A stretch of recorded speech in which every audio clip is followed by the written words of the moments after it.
আমি ওই স্কুলটাকে চেঞ্জ না করে, স্কুলটাকে কাজ করা বন্ধ না করে দিয়ে আমি যে টিউশনগুলো সাজাতাম, এক দুটা টিউশন বন্ধ করে দিতাম, আমি সেই জায়গাটাই সিদ্ধান্তটা ভুল নিয়েছি।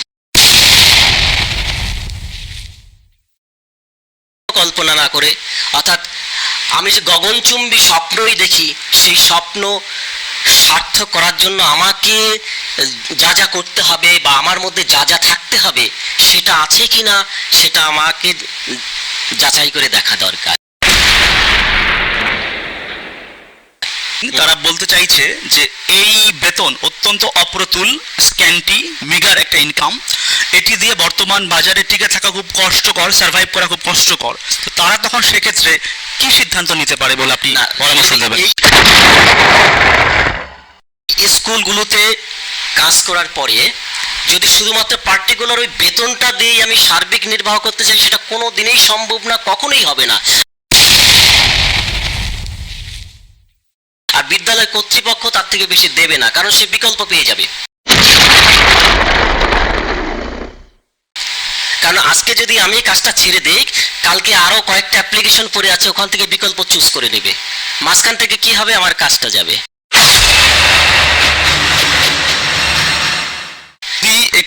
একজন ওয়েল এডুকেটেড তরুণ বা তরুণীকে স্কুলে শ্রম দেওয়া সত্ত্বেও টিউশনই অবলম্বন করতে হয়, তাহলে এ ব্যাপারে কি স্কুল কর্তৃপক্ষগুলোর উচিত নয় তাদের পেমেন্টের দিকে নজর দেওয়া?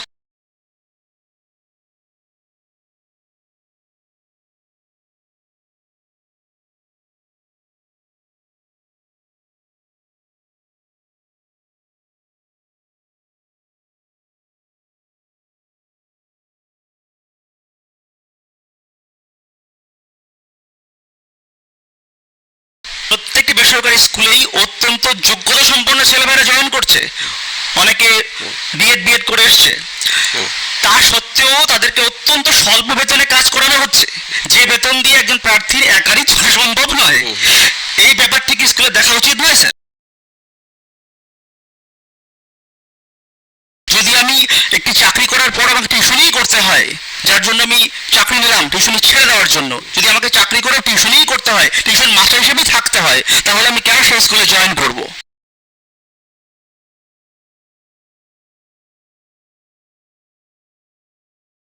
আমাদের বেতনেই কাজ করতে হবে, প্রার্থী পাচ্ছি শত শত, তোমরা কোথায় যাবে?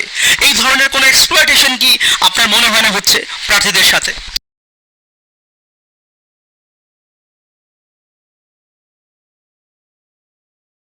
তাহলে শুধুমাত্র বেসরকারি বিদ্যালয়ের বেতন দিয়ে তার জীবনকে তৈরি করে নেওয়া প্রায় অসম্ভব বর্তমান বাজারে। সেক্ষেত্রে তাকে স্বনির্ভর হতে হবে অথবা আরো ভালো বেতনের চাকরিকে বেছে নিতে হবে।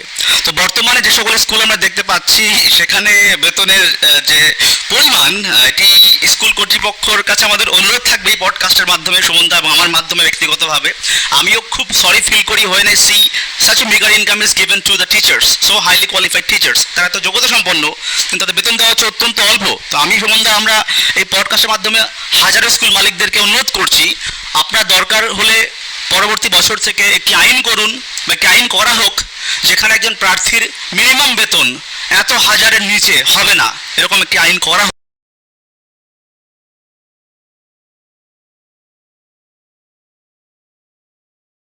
কারণ বর্তমান বাজারে একজন শিক্ষিত ছেলে বা মেয়ে সে বাজারে গিয়ে ফুচকা আলু পটল বিক্রি করতে পারে না, তাকে শিক্ষিত হয়ে এই ধরনের কাজ করা সাজে না।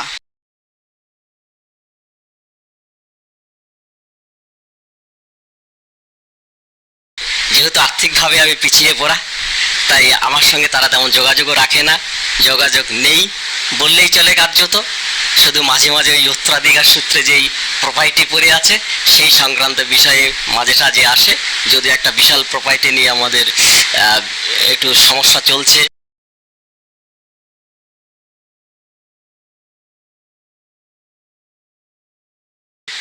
আমার আশেপাশে যা কিছু আমরা প্রত্যেকে মিলে যদি সেই পরিবেশটাকে একটা সুস্থ চেষ্টা করি, সেটাই আর কি সার্বিক সার্বিক। আচ্ছা, তো সেক্ষেত্রে হচ্ছে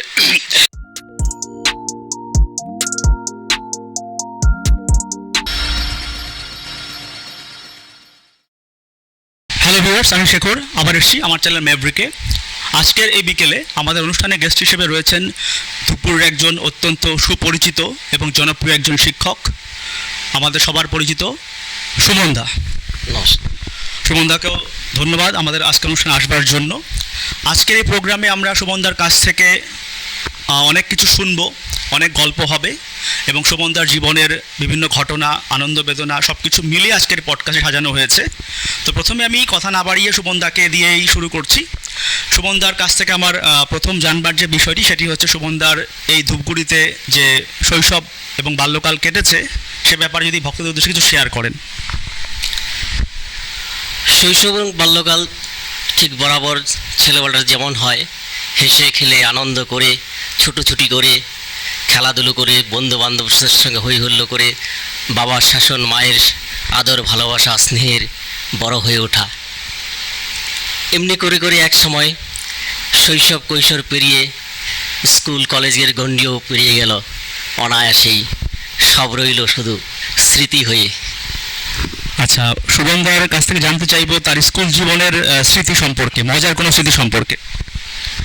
হ্যাঁ, আমাদের স্কুল জীবনের সবচেয়ে মজার হতো সব বন্ধুবান্ধবরা টিফিনের সময় একসঙ্গে হই হুল্লোড় করতাম, যে কোনো টিফিন হলে একসঙ্গে শেয়ার করে খেতাম এবং অবশ্যই আমরা ক্লাসে খুব ডিসিপ্লিন মেনটেন করতাম। নির্দিষ্ট সময়ে স্কুলে যেতাম, মাস্টারমশাইরা যে পড়াতেন পড়াগুলো শুনতাম এবং সবচেয়ে যেটা ভালো লাগতো সেটা আমাদের সময়ে টিফিনের পরের ক্লাস অথবা লাস্ট ক্লাসে রোল কল হতো, যার জন্য শেষ ক্লাস পর্যন্ত ক্লাসটা ভর্তিই থাকতো। এটা খুব ভালো লাগতো এবং অনেক গুরুত্বপূর্ণ ক্লাসগুলো থাকতো, ক্লাস করতাম, মাস্টারমশাইদের কাছ থেকে বিভিন্ন কিছু শুনতাম, বিভিন্ন অনুষ্ঠানে অংশগ্রহণ করতাম, টিচার্সদের থেকে শুরু করে বিভিন্ন যে অনুষ্ঠানগুলো খুব ভাসে। আমি এই বিদ্যালয়ে আমি শ্রদ্ধা মাস্টারমশাই অমিত কুমার দে মহাশয়কে পেয়েছিলাম, তার কাছ থেকেই আমি প্রথম এই মাইক্রোফোনে কথা বলার একটা সাহস পেয়েছি। তিনিই প্রথম আমাকে এগিয়ে দিয়েছিলেন কোনো একটা অনুষ্ঠানকে কেন্দ্র করে কিছু বলার জন্য। আচ্ছা, স্যারের স্কুল জীবন শেষ করার পরে স্যারের যে কলেজ জীবনের শুরু সে ব্যাপারে কিছু স্মৃতি। হ্যাঁ, কলেজ জীবন হায়ার সেকেন্ডারি পাস করার পরে ধূপগুড়ি কলেজ যেহেতু বাড়ির কাছে, ওখানেই ভর্তি হওয়ার সিদ্ধান্ত নিলাম। তো ফর্ম ফিল আপের পর আজকের যে কলেজের কলেবর, যে বিশাল বিপুল বিল্ডিং, আমাদের সময় সেটা ছিল না, অনেকটাই ছোট পরিসর ছিল। প্রথম সাম্মানিক বিভাগে আবেদন করলাম, বাংলা এবং পলিটিক্যাল সায়েন্স দুটো বিষয়ে আমার নাম উঠেছিল। কেন যেন মনে হলো পলিটিক্যাল সায়েন্স অনার্সটাই আমি নেই, যদি বাংলা নিলে হয়তো বা আরও ভালো হতে পারতো কিংবা নাও হতে পারতো, যাই হোক সেটা আমি নিয়েছি। এবং সেই সময় আমরা আমাদের যে ক্লাসগুলো থাকতো, বরাদ্দ ক্লাসগুলো, আমরা সেই বিখ্যাত অধ্যাপক গৌরগোপাল চৌধুরীকে পেয়েছিলাম। তার যে রাষ্ট্রবিজ্ঞান ক্লাস খুব গভীর মনোযোগ দিয়ে আমরা শুনতাম, ক্লাসগুলো করতাম এবং সবচেয়ে ভালো লাগতো যখন ছুটি থাকতো সেই সময় তিনি বিশেষ ক্লাস গ্রহণ করতেন। যদিও সেই শুদ্ধ মাস্টারমশাই এখন আর ইহজগতে নেই, কিছুদিন আগেই তিনি প্রয়াত হয়েছেন। এবং সবচেয়ে ভালো লাগতো এটা যে কলেজ জীবন ছেড়ে দেওয়ার পরেও তার সঙ্গে যেখানেই দেখা হতো, রাস্তায় দেখা হলেও কথা বলতেন, খুব সাদামাটা মানুষ ছিলেন। কলেজে আরও অন্যান্য আমার শ্রদ্ধেয় প্রফেসররা ছিলেন, যে অধ্যাপক পার্থ সারথী চৌধুরী, তিনি ইতিহাস পড়াতেন। আমরা যখন কলেজে ভর্তি হই তিনি ভারপ্রাপ্ত অধ্যক্ষ ছিলেন। তো এছাড়া আরও অনেক সুন্দর সুন্দর মজার ঘটনা। এবং আমাদের সময় এখন যেটা প্রশাসনিক বিল্ডিং কলেজের, এখানে একটা শাল বাগান ছিল, মানে ছোট ছোট গাছগুলো ছিল, শাল গাছ ছিল, এখন সেখানে বিল্ডিং উঠেছে। আমরা অফ পিরিয়ডে ওখানে বসতাম। তা আমাদের চর্চার বিষয় ছিল, ওখানে কেউ কবিতা লিখতো, কেউ গল্প লিখতো, কেউ বা বিভিন্ন বিষয় নিয়ে একটা ডিসকাস করতো, অর্থাৎ কোনো একটা বিষয় ক্লাসে পড়ানো হয়েছে সেই বিষয়টা নিয়ে বন্ধুদের মধ্যে আলোচনা হতো। সেখানে যারা ছিলেন তারা অনেকেই আজ বিভিন্ন জায়গায় সুপ্রতিষ্ঠিত, বিভিন্ন জায়গায় রয়েছেন, তাদের সঙ্গে দেখা হয়, মাঝে মাঝে কথা হয়। এবং আমার এক বন্ধু এখন এই কলেজেও কর্মরত আছেন, দু একজন বন্ধু অধ্যাপনাও করছেন। আচ্ছা, তো সুমনদার কাছ থেকে আমরা কলেজ জীবনের কিছু স্মৃতি শুনতে পেলাম। সুমনদার কলেজ জীবনের বন্ধুবান্ধবদের ব্যাপারে, মানে তাদের যে বন্ধুর মহল ছিল, সার্কেল ছিল, ফ্রেন্ড সার্কেল ছিল, সে ব্যাপারে তার সবচেয়ে প্রিয় কোনো বন্ধুর ব্যাপারে যদি কোনো স্মৃতি শেয়ার করেন। স্কুল থেকে কলেজ জীবনে সবচেয়ে কাছের এবং বেস্ট ফ্রেন্ড এখনও আছেন সেভাবেই আমার প্রিয় বন্ধু অলোক পাল, যে আমরা একসঙ্গে পড়তাম, কলেজে একসঙ্গে পড়েছি, একসঙ্গে খেয়েছি, একসঙ্গে বিভিন্ন জায়গায় গিয়েছি। এখন তিনি একজন প্রতিষ্ঠিত ব্যবসায়ী, ব্যবসার কাজে তিনি ব্যস্ত আছেন, ব্যস্ত থাকেন, তাই আগের মতো সেভাবে আড্ডা দেওয়া হয়ে ওঠে না। সম্প্রতি কিছুদিন আগে একটা বিয়ে বাড়িতে আমরা একসঙ্গে অ্যাটেন্ড করেছিলাম, আমার এক স্টুডেন্টের বিয়েতে। ওই স্টুডেন্টটাকে আমরা দুজনেই পড়াতাম, সেই বিয়েতে আমরা গিয়েছিলাম, সেখানে বেশ কিছুদিন আগে দেখা হয়েছিল। তিনিও তার ব্যক্তিগত কাজে ব্যস্ত হয়ে পড়েছেন, আমি আমার ব্যক্তিগত কাজে ব্যস্ত হয়ে সেভাবে আর একসঙ্গে সেভাবে সময় কাটানোর সেরকম হয়ে ওঠে না। তবে আমাদের যোগাযোগ আছে, বিভিন্ন সময় দেখা হয়, কথা হয়, এবং কলেজ জীবনে আমরা একসঙ্গে যে কোনো কিছুতেই আমরা অ্যাটেন্ড করতাম। আচ্ছা, সুমনদার কাছ থেকে আমরা কলেজ জীবনের কিছু সুন্দর স্মৃতির কথা জানতে পারলাম, তার বন্ধু মহল সম্পর্কে জানতে পারলাম। সুমনদার কলেজ জীবন শেষ করবার পরে তার যে ক্যারিয়ার বা পেশাগত জীবন, সে ব্যাপারে সুমনদা আমাদের সাথে কিছু স্মৃতি শেয়ার করেন। এই জায়গাটা খুব একটা গুরুত্বপূর্ণ জায়গা। কলেজ যে আমি ভর্তি হয়েছিলাম পলিটিক্যাল সায়েন্স অনার্স নিয়ে, পার্ট 1 অনার্সটা আমার টিকে ছিল, কিন্তু পার্ট 2-এ গিয়ে আর পলিটিক্যাল সায়েন্স অনার্সটা আমার ছিল না। সেক্ষেত্রে আমি যে বিশ্ববিদ্যালয়ের নিয়ম মেনে হয় আমাকে আরেকবার পরীক্ষা দিতে হতো, না এই অনার্সটাকে যে হস্তান্তর করার একটা বিষয় ছিল, ওটা দিয়ে সাধারণ স্নাতক হিসাবে আসতে হতো। তো আমি আর এক বছরটাকে আর না রেখে আমি সাধারণ স্নাতক হিসাবেই আমি বেরিয়ে আসি, পাস কোর্স হিসাবে বেরিয়ে আসি। থার্ড ইয়ারে পার্ট 1 পার্ট 2 ছিল, তখন পার্ট 1 পার্ট 2 ছিল। আচ্ছা, তো ওটা হয়ে যাওয়ার পরে আমার সামনে একটা সুনির্দিষ্ট অবস্থান নেওয়ার সময় এসে গেল ক্যারিয়ারের ব্যাপারে। হ্যাঁ, ক্যারিয়ারের ব্যাপারে। সে সময় আমার বাবা আমাকে বললেন যে এবার তো কিছু করা দরকার। তবে তিনি কখনোই কোনো কিছুর ব্যাপারেই চাপ দিতেন না, মানে এটা করতেই হবে, ওটা করো, এটা কি করতেই হবে, এরকম তিনি কখনো বলতেন না। তো হ্যাঁ, সত্যিই তো তখন আমি হালকা দু একটা টিউশন শুরু করলাম। টিউশন থেকে সেই সময়ে, আজ থেকে প্রায় এটা 2025 20-22 বছর আগে, বা একটু এদিক ওদিক হবে হয়তো, তো 500-700 টাকার টিউশন সেই সময় করতাম। খুব ভালো লাগতো ওই সময়, আর নেহাত একটা মন্দ ছিল না। হ্যাঁ, আমি প্রথম যে স্টুডেন্টদেরকে আমি পড়িয়েছিলাম সে আজ একটা প্রতিষ্ঠিত ব্যবসায়ী, খুব ভালো, এখনও যোগাযোগ আছে আমার সঙ্গে। তো দেখলাম তাহলে কি করা যায়। তো কোনো কাজে বা অন্য কোনো পেশায় যদি আমি যুক্ত হয়ে যাই, তাহলে আমার যে ভালো লাগার যে বিষয়টা, শিক্ষা ও সংস্কৃতি, এটা থেকে হয়তো চিরদিনের জন্যই আমি বঞ্চিত হয়ে যাব। কারণ সত্যি কথা বলতে যেটা, মানে যেই মানের স্টুডেন্ট আমরা ছিলাম, যেই ক্যাটাগরির ছিলাম, হয়তো আরও ভালো চেষ্টা করলে হতেও পারতো, কিন্তু পারতো না, সেই মধ্যে আমি যাচ্ছি না। কিন্তু যেটা ছিল যে আমাকে যদি এই শিক্ষা এবং সংস্কৃতি জগতের সঙ্গে টিকে থাকতে হয়, তবে শিক্ষা সংক্রান্ত কোনো না কোনো কাজের সঙ্গে আমাকে প্রথম অবস্থা যুক্ত করতে হবে। সে যে কোনো শিক্ষা এবং সংস্কৃতি সংক্রান্ত যে কোনো কাজের সঙ্গে আমাকে যুক্ত করতে হবে, নয়তো অন্য জায়গায় গেলে আমার এই উদ্দেশ্যটা থেকে আমি বেরিয়ে যাব হয়তো। এরকম যখন দোলা চলে, দুদুল্যমানত, এক কথায় বলতে গেলে কিং কর্তব্য বিমোর যাকে বলে, দ্বন্দ্ব, দ্বিধা, কিং কর্তব্য বিমোর, কিন্তু সিদ্ধান্ত নিতেই হবে। তখন সিচুয়েশন তখন আমি সিদ্ধান্ত নিলাম যে যে কোনোভাবেই হোক, যে কোনো পরিস্থিতিতে হোক, যেভাবেই হোক, আমি শিক্ষা এবং সংস্কৃতি জগৎকে ছাড়বো না, সে যেভাবেই থাকি।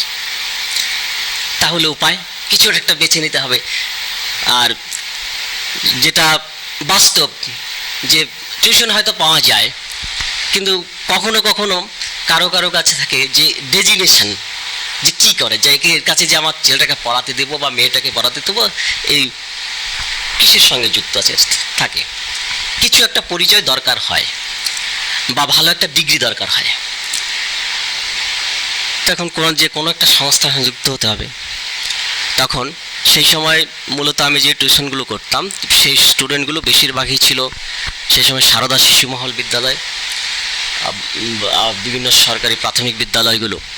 আর সারদা শিশুমহল বিদ্যালয়ের যিনি প্রতিষ্ঠাতা আমার শ্রদ্ধেয় মাস্টারমশাই নৃপেন্দ্রনাথ দে মহাশয়, তার কাছে আমি প্রাইভেটে পড়েছি। বরেতিগুড়ি স্কুলেও তিনি আমার ক্লাস নিতেন।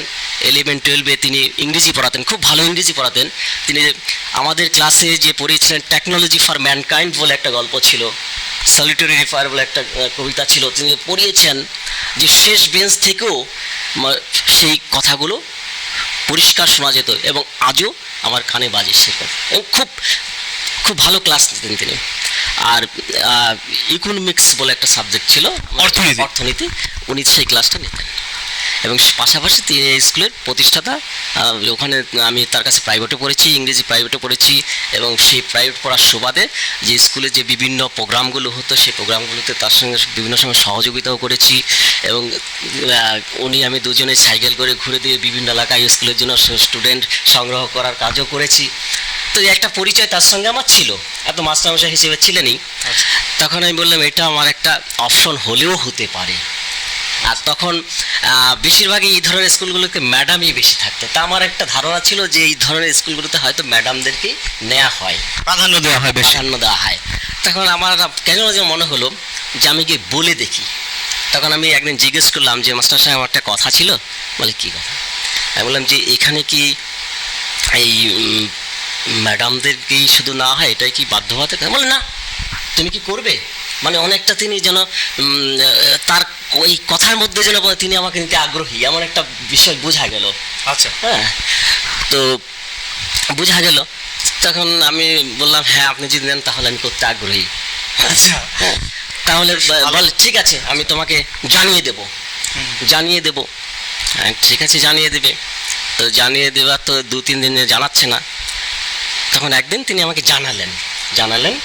তারপর 2 মে 2004 আমি ওখানে যোগদান করলাম।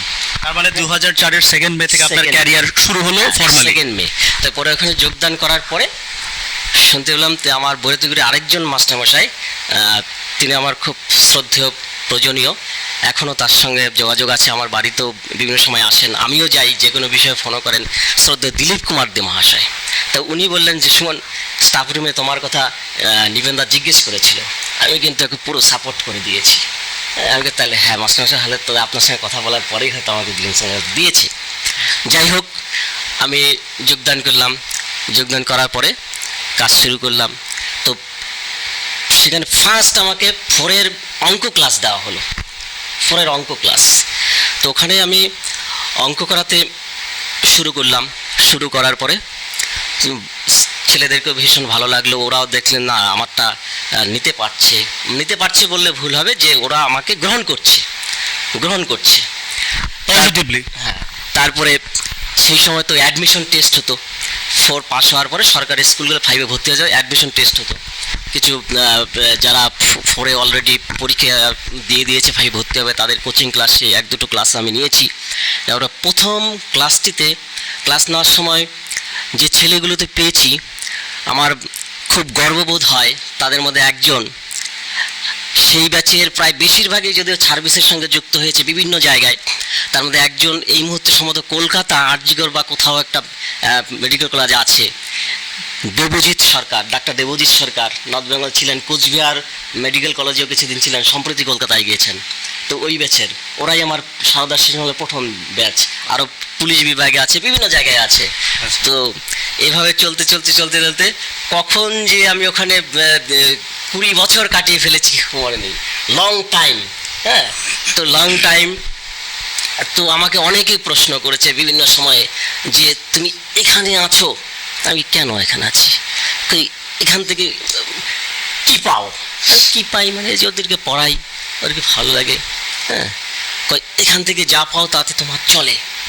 আমি তো ওভাবে দেখিনি, কারণ আমার একটাই লক্ষ্য, আমি শিক্ষা সংস্কৃতি জগতে যুক্ত থাকবো, সেটা যেভাবেই হোক না কেন। তা আর এখানে তো আমি স্বেচ্ছায় এসেছি, আমার ইচ্ছেতে এসেছি, ভালোবেসে এসেছি। সেক্ষেত্রে এখানে কাউকে দায়ী করা সম্ভব না, আমি তো নিজে এসেছি। অবশ্যই। আর আমার কাজের পরিধি হিসাবে একটা বিপুল জনপ্রিয়তা সেই সময় স্টুডেন্টদের মধ্যে হয়েছিল এবং গোটা এলাকায় বিভিন্ন জায়গায় আমি গিয়েছি। না, সেটা আমরা জানি যে যখন আপনি স্কুলে কাজ করেছেন দীর্ঘ 2 দশক, সে সময় ধূপগুড়ির প্রায় প্রতিটি গার্ডিয়ানের কাছেই সুমনদা অত্যন্ত পরিচিত একজন ব্যক্তিত্ব হিসেবে ছিলেন এবং এখনও আছেন। তবে এখানে কাজ করতে গিয়ে যেটা আমি শিখেছি এবং শ্রদ্ধা নিপুণনাথ দে মহাশয়ের প্রতি আমি কৃতজ্ঞতাই জানাবো এবং শ্রদ্ধা জানাবো, এই যে আজকের এই যে বিভিন্ন মহলে এই পরিচিতি, শিক্ষা সংস্কৃতির মহলে যেটুকু যেভাবেই থাকলো যে পরিচিতি, এই প্ল্যাটফর্মটা কিন্তু ওনার কাছ থেকে পাওয়া। উনি সেই প্ল্যাটফর্মে আমাকে উঠতে সাহায্য করেছেন। যদি সেই সময় উনি আমাকে রিজেক্ট করতেন, গ্রহণ না করতেন, কাজ করার সুযোগ না দিতেন, হয়তো অন্যরকম হতে পারতো। সেটা অন্যরকম কিসের মধ্যে আমি যাচ্ছি না, হয়তো অন্যরকম হতেই পারতো। এই জন্য আমি ওনার কাছে কৃতজ্ঞ। আচ্ছা, শিশু মহল স্কুলটিতে সুমনদা দীর্ঘ 2 দশক কাজ করেছেন, লম্বা সময়। এই সময়ের মধ্যে তার মানে তার হাত দিয়ে 20টি ব্যাচ বের হয়ে গেছে। তো সেই স্কুলের আমি আমি জানি সুমনদার অসংখ্য স্মৃতি রয়েছে। তারপরও যদি তার মধ্যে 20 বছরের স্মৃতিগুলোর মধ্যে কোনো একটি স্মৃতি আমাদের সঙ্গে আজকে শেয়ার করেন, সবাই জানে না, যারা জানে না এদের উদ্দেশ্যে শেয়ার করেন। পলক পলকের স্মৃতি তো অসংখ্য স্মৃতি। তো প্রতি বছরই খুব মেধাবী স্টুডেন্টরা বেরিয়ে গেছে।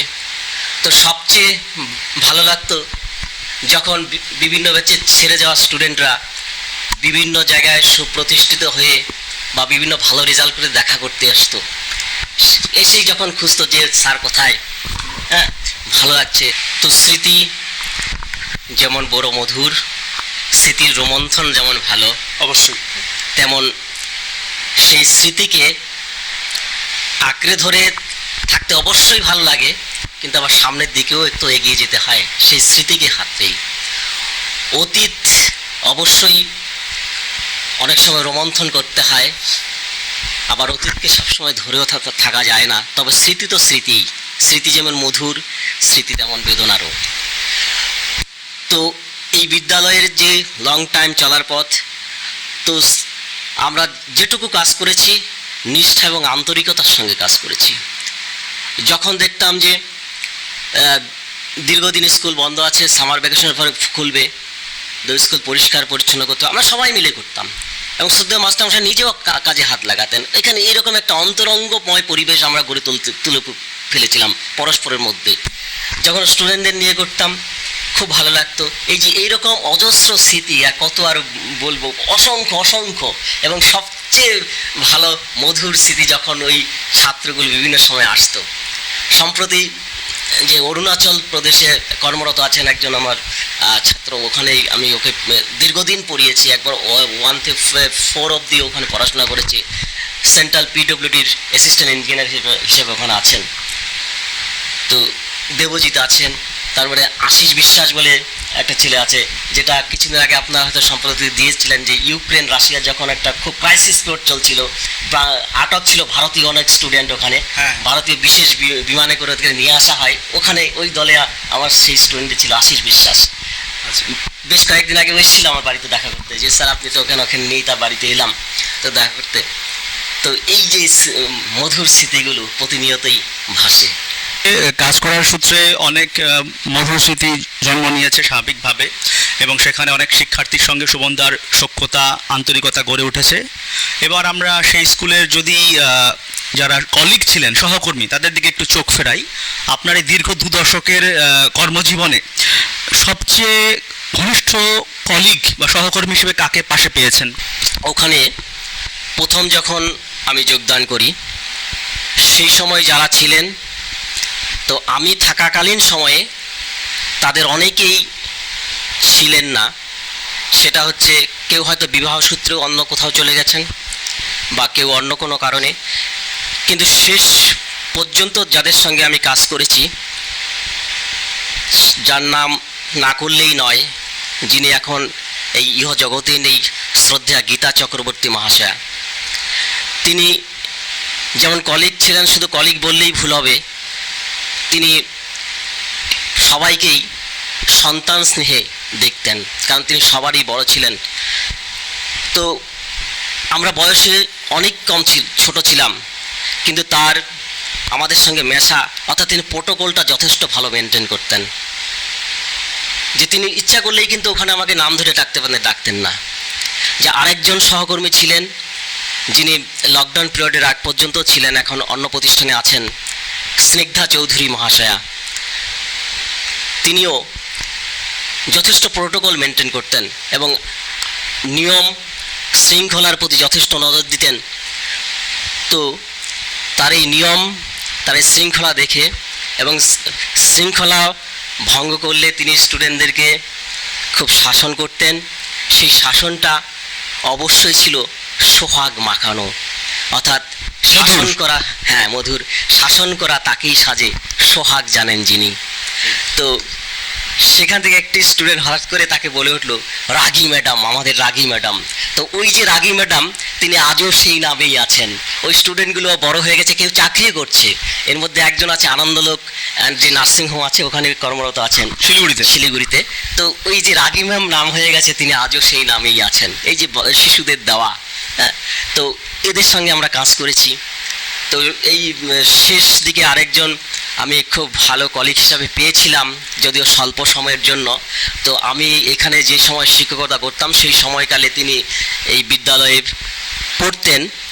তো নার্সারি থেকে কেজি 1 কেজি স্ট্যান্ডার্ড 1 অবধি পড়েছিলেন, কিন্তু আমার দুর্ভাগ্য আমাকে সেই সময় 3-4-এর ক্লাসগুলোই দেওয়া হতো। যদি 3-4 সেই স্টুডেন্ট আর এখানে পড়েনি, অন্য স্কুলে চলে গিয়েছিল, তাই আমি সরাসরি তাকে ক্লাসরুমে পাইনি।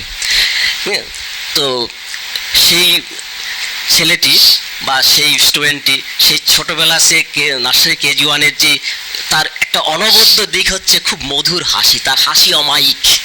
সে এখনও সেই মধুর হাসি একই রকমভাবে আমার চোখের পাশে আসে। যদিও বর্তমানে তিনি আমার সহকর্মী, কিন্তু অন্য একটি প্রতিষ্ঠানের সহকর্মী। এই প্রতিষ্ঠানে অল্প সময়ের জন্য পেয়েছিলাম। তিনি হচ্ছেন বিরাজ দে, একজন বিশিষ্ট নৃত্যশিল্পী এবং অঙ্কন শিল্পী। তার একটি নির্দিষ্ট শিক্ষালয় আছে, আমরা গজ নৃত্যালয়। তো এই একজন কলিগ। এছাড়া আছেন আরেকজন যিনি একসময় নালন্দাতে ছিলেন, পরে এখানে ছিলেন। তো তিনি এখনও আছেন। তো তার সঙ্গে আমার সম্পর্কটা এরকমই ছিল যে প্রতিদিন কোনো না কোনো বিষয়ে তার সঙ্গে একটু খুনসুটি আমার হবেই। হ্যাঁ, আবার তিনি যদি একটা বিস্কুটও আনতেন, খাওয়ার আগে আমাকে দেখতেন, সুমন কোথায় আছে, ওকে একটু দেই। হ্যাঁ, তো এখানে চলে আসার পরেও তিনি আসেন, দেখা করেন, বিভিন্ন অনুষ্ঠান দেখা হয়। তার নাম হচ্ছে সীমা সেন। হ্যাঁ, এছাড়াও আরও যারা রয়েছেন, যে পায়েল বিশ্বাস আছেন, আরও অনেকে ইদানিং হয়তো নতুন এসছেন, আমি জানি না। এখন ওখানে প্রধান শিক্ষক পদে যিনি এসছেন সুদীপ্ত দা, তাকে আমরা একসঙ্গে আমাদের যে পাঠাগার আছে সুরিসঙ্গ লাইব্রেরি, এখানে আমরা একসঙ্গে বিভিন্ন অনুষ্ঠান আমরা করেছি, কালচারাল প্রোগ্রাম। তার সঙ্গে পরিচয় আমার দীর্ঘদিনেরই, তিনি এখন আছেন। তো এই যে সহকর্মীদের সঙ্গে আমরা যেন একটা পরিবারের মতো হয়েছিলাম। তো ওখান থেকে চলে এসেছি মানে এই নয় সহকর্মীদের সঙ্গে বন্ধন ছিন্ন হয়ে গেছে, তা নয়, আছে। তো এই মধুর স্মৃতিগুলো বয়ে বেড়াই। এবং গীতাদি আর নেই ইহ জগতে, কিন্তু তার স্মৃতি রয়ে গেছে। তিনি প্রতি মুহূর্তে খবর নিতেন, যে লকডাউন পিরিয়ড যখন চলছিল খবর নিয়েছেন। বিশেষ করে চৌধুরী ম্যাডাম এখনও দেখা হয়, এখনও তিনি খবর নেন কেমন আছি, কী খাচ্ছি, কখন খেতে হবে, এই যে বিষয়গুলো। হ্যাঁ, অর্থাৎ এই সিনিয়র যারা ছিলেন, বয়স অনেক বেশি ছিলেন, কিন্তু প্রোটোকল মেনটেন করতেন। যেহেতু আমি ওখানে প্রোটোকল অনুযায়ী প্রধান শিক্ষক পদে ছিলাম, তারা কিন্তু যে কোনো কাজেই কিন্তু আমাকে জিজ্ঞেস না করে করতেন না। হ্যাঁ, আমাকে জিজ্ঞেস করে আমি যখন যেটা আমার পক্ষে সম্ভব হতো সিদ্ধান্ত দেওয়া দিতে, না হলে আমি বলতাম যে আমি মাস্টারমশাইকে একটু জিজ্ঞেস করে নিই, বা আপনারা মাস্টারমশাইকে জিজ্ঞেস করে নেন। কিন্তু ওরা কখনোই কিন্তু আমাকে না বলে কোথাও যেতেন না। এই যে দিকগুলো আমরা ওখান থেকে শিখেছি, শৃঙ্খলা। আরেকটা যেটা মাস্টারমশাই যেটা ছিলেন, তিনি খুব শৃঙ্খলা রক্ষা করতেন। অর্থাৎ আমরা যখন ক্লাস করতে অনেক সময় অনেক কিছুতে দরকার হতো, তিনি ক্লাসের সামনে দেখি যে হাঁটাহাঁটি, আমি ভাবতাম যে হয়তো কোনো কারণে এসছেন। স্যার আপনি তো ক্লাসে ঢুকেই বলতে পারতেন, না ক্লাস চলছে, ওই ক্লাসে তোমার ডিসিশন এসছে, আমি তোমাকে ওই রাত পারমিশনে আমি তোমার ক্লাসে ঢুকতে পারি না। উনি আমাকে এই শিক্ষাটা দিয়েছিলেন যে কোনো টিচার ক্লাস চলাকালীন সময়ে তার পারমিশন ছাড়া ঢোকা যায় না। এবং তিনি প্রত্যেকটা ক্ষেত্রে প্রোটোকল মেনটেন করতেন, এবং সব জায়গায় গিয়ে বলতেন, কোথাও যদি মিটিংয়ে আমরা একসঙ্গে যাই, উনি বলতেন, আমাকে এগিয়ে দিতেন, বলতেন you are head of institute officially, ওখানে তুমি বসবে, ওখানে তুমি যাবে। এই দিকগুলো খুব আমার ভালো লাগে, তার কাছ থেকে এই ডিসিপ্লিনটা আমি শিখেছিলাম। আচ্ছা, তো সুমনদার দীর্ঘ 2 দশকের শিশু মন্দিরের যে ক্যারিয়ারের যে মধুর স্মৃতি আমরা শুনেছি, এবার একটু ভিন্ন প্রসঙ্গে আমি সুমনদাকে একটা প্রশ্ন করব। সেটা হচ্ছে একটি পরিবার সুলভ জায়গাতে সুমনদা ছিলেন দীর্ঘ 2 দশক, যেখানে প্রত্যেকে একে অপরকে কর্মী না ভেবে পরিবারের মেম্বার ভাবতেন, সেভাবে আচরণ করতেন, সহযোগিতা করতেন। তো তারপরও 2 দশক ধরে, অনেক সময় ধরে অবস্থান করবার পরও কি কারণে সুমনদা সেই স্কুল থেকে চলে আসতে বাধ্য হলেন, যদি আপনি শেয়ার করেন। না, এখানে বিষয়টা চলে আসতে আমি বাধ্য হইনি, মানে আমাকে আসার জন্য যথেষ্ট বারণ করেছিল, রাখার যথেষ্ট চেষ্টা করেছিল এবং থাকতেও বলেছিল। হ্যাঁ, কিন্তু এসছি টোটালটাই আমার ইচ্ছেতে। কারণ আমি সেই সময়টায় দেখলাম যে যারা আমার সমকালীন সহকর্মী ছিল অনেকেই তো চলে গেল। মাস্টারমশাই নিজেও অসুস্থ হয়ে পড়লেন, তিনি আর তেমন স্কুলে আসতেন না। তখন আমার মনে হতো কেন যেন আমি একা হয়ে গেলাম, এই পরিবেশটা একা হয়ে গেলাম। আর সবচেয়ে বড় কথা হচ্ছে কিছু কিছু ক্ষেত্রে মানে কিছু ঘটনা তো ঘটেই যায়, কোনো কিছু হাত থাকে না। কখনো মনে হয় হয়তো এইটুকু পার্টই আমার এখানে বরাদ্দ ছিল, যার যেখানে যেটুকু পার্ট সেটুকু হয়ে বরাদ্দ ছিল। তবে এটা ঠিক যে আমি কিন্তু আসতে বাধ্য হইনি, মানে আমাকে রাখার যথেষ্ট চেষ্টা হয়েছে, থাকার জন্য যথেষ্ট বলেছে। এবং ওই স্কুলের যিনি ম্যানেজিং কমিটির সভাপতি শ্রদ্ধেয়া স্বপ্না মজুমদার মহাশয়ের সঙ্গে আমার নিয়মিত যোগাযোগ আছে এবং তিনি আমাকে যথেষ্ট স্নেহ করেন। মাস্টারমশাইয়ের সঙ্গেও দেখা হয়। তো তো যা ঘটে যায় তো ঘটেই যায়, সেখানে কারো হাত থাকে না। এই যে চলে আসাই হয়তো ওইটুকু পার্টই ওখানে বরাদ্দ ছিল আমার জন্য, কিন্তু আমি কোনো কিছুর জন্যই কাউকে কখনো দোষ দেইনি। আচ্ছা, তার মানে সুমনদার বক্তব্য থেকে এটি জানা গেল যে তিনি সেখান থেকে চলে আসতে বাধ্য হননি, তিনি স্বেচ্ছায় চলে এসছেন। তো একটি ভালো পরিবেশ থেকে উনি স্বেচ্ছায় চলে এসছেন, এটিও আমরা কখনোই মানতে পারি না। খুব কষ্ট হয় যে তিনি স্বেচ্ছায় একটি স্কুল থেকে চলে এসছেন দীর্ঘ 20 বছর কাজ করবার পর। আজও অনেকে সেটিকে সুমন স্যারের স্কুল বলেই চেনে, যে উনি সেই স্কুলের হেড স্যার, উনি এখনও সেই স্কুলে নেই। তবু অনেকে সুমন স্যারের স্মৃতি রোমন্থন করেই তারা ভাবে সুমন স্যারের স্কুল, আমার ছেলে এখানে পড়তো, স্যার আমার ছেলেকে পড়াতেন। তো তাকে ছাড়া শিশু মন্দির স্কুলটি আসলে সত্যি, শিশু মহল স্কুলটি সত্যি শূন্য বলে মনে হয়। এটি ব্যক্তিগতভাবে আমারও খারাপ লাগে যখন শুনেছি যে সুমনদা স্কুলে আর নেই। যাই হোক, তিনি কী কারণে চলে এসছে সেটা ব্যক্তিগত ব্যাপার, সে ব্যাপারে আমি তাকে হস্তক্ষেপ করতে চাচ্ছি না। তবে সেই স্কুলে সুমনদাকে আমরা অনেক দীর্ঘ সময় আশা করেছিলাম, আকাঙ্ক্ষা করেছিলাম, যদি পেতাম হয়তো আমরা আরও খুশি হতে পারতাম। এবার অনুষ্ঠানের পর্যায়ে সুমনদার কাছ থেকে আমি শুনব, শিশু মহল স্কুল থেকে চলে আসবার পর বা সেটিকে ছেড়ে দেবার পর সুমনদা পরবর্তীতে তার ক্যারিয়ারে কোন স্টেপ গ্রহণ করেন এবং তিনি বর্তমানে কোন কাজের সাথে যুক্ত রয়েছেন। তো এই জায়গাটা 2-3টা পর্বে ভাগ হয়ে গেছে আমার এই জায়গাটা। তো শিশু মহল ছেড়ে আসার পরে আমি শুনলাম যে বিবেকানন্দ বিদ্যানিকেতনে শিক্ষক নিয়োগ হবে। তো ওখানে আমি যোগাযোগ করলাম, যোগাযোগ করার পরে আমি সুযোগও পেয়ে গেলাম। সুযোগ পেয়ে যাওয়ার পরে 1-1.5 মাসের মতো কাজে চললো। হঠাৎ একদিন ফেসবুকে একটা বিজ্ঞপ্তি দেখলাম যে সারদা শিশু মন্দিরে আচার্য নিয়োগ হবে। তখন আমার মনে হলো যে 20 বছর এক জায়গায় থেকে তো বেরোলামই, এখানেও ঢুকলাম। তো ওখানে তো অনেক নিয়ম কানুন আছে, অনেক শৃঙ্খলা আছে। তবে ওখানে একটু পরীক্ষা দিয়ে দেখি তো। আমি তখন নিশ্চিত ছিলাম আমার তো হবে না, কারণ ওইখানে একটু পরীক্ষাটা আমি দিয়ে দেখি কী ধরনের হয়, একটু দেখি। তো এই আশায় প্রসঙ্গক্রমে একটু ছোটোখাটো এই প্রসঙ্গে বলি। তো ওই শিশু মন্দির সংক্রান্ত যে কথাবার্তা, শিশু মন্দিরের যে পরিবেশ, সে সম্পর্কে কিন্তু আমি ব্যক্তিগতভাবে বহুকাল ধরেই জানতাম। কারণ ওইখানে আমার আত্মীয় স্বজন শুরু করে আমার বাড়ির অনেকেই পড়তো। যে শিশু মন্দির যখন মিলপাড়া ছিল, এছাড়া শিশু মন্দিরের তো আর কোনো একটা নির্দিষ্ট এলাকার নয়, এটা সর্বভারতীয়। তো আমার বিভিন্ন জায়গার বিভিন্ন আত্মীয় স্বজন এর সঙ্গে প্রত্যক্ষ পরোক্ষ কোনো না কোনোভাবে যুক্ত। তো আমি বললাম যে আমি একটু দিয়ে দেখি আমি পাই কিনা, বা না পেলেও বা কীরকম হয়। তো এই ধারণা থেকেই তো আমি অ্যাপ্লিকেশন করেছি। করার পরে এই যে পরীক্ষার জন্য আমাকে ডাকা হলো, আমি রিটেন পরীক্ষাও দিলাম। রিটেন পরীক্ষাতে আমি পাশ করলাম, সাধুভাবে উত্তীর্ণ হলেন। হ্যাঁ উত্তীর্ণ হলাম। তো উত্তীর্ণ হওয়ার পরে কয়েকদিন গেল, যাওয়ার পরে একদিন আমাকে ওখান থেকে ফোন করে বলা হলো যে আপনি লিখিত পরীক্ষায় উত্তীর্ণ হয়েছেন, তো আপনার ভাইবা হবে। তো আমি ভাইবা হবে, যেহেতু আমি এখানে সদ্য 1-1.5 মাস ধরে কাজ করছি, তো এখানে একটু বলা দরকার। তো আমি বললাম যে এরকম আমি পরীক্ষা দিয়েছিলাম, তো ওখানে তো আমি পাশ করেছি, ভাইবা দেব। তো এটা আমি ওই বিদ্যালয় কর্তৃপক্ষকে আমি জানিয়েছি। তখন ওখান থেকে আমাকে বলেছে যে বেটার অপরচুনিটি, অবশ্যই সেটা যে কোনো প্রতিষ্ঠান তাই বলে। তো ভাইবাতে যখন গেলাম, ওটা আমার জীবনের প্রথম ভাইবা, কারণ এই ধরনের তো কোথাও আমি বসিনি। তবে ভাইবার যে পরিবেশ, ভাইবার যে ম্যানেজমেন্ট, ভাইবার যে নিয়ম কানুন, আমি মুগ্ধ। খুব সুন্দর। যদি আমি পরীক্ষা দিতে না যেতাম তাহলে হয়তো এটা আমার সারা জীবনের জন্য অজানাই থেকে যেত।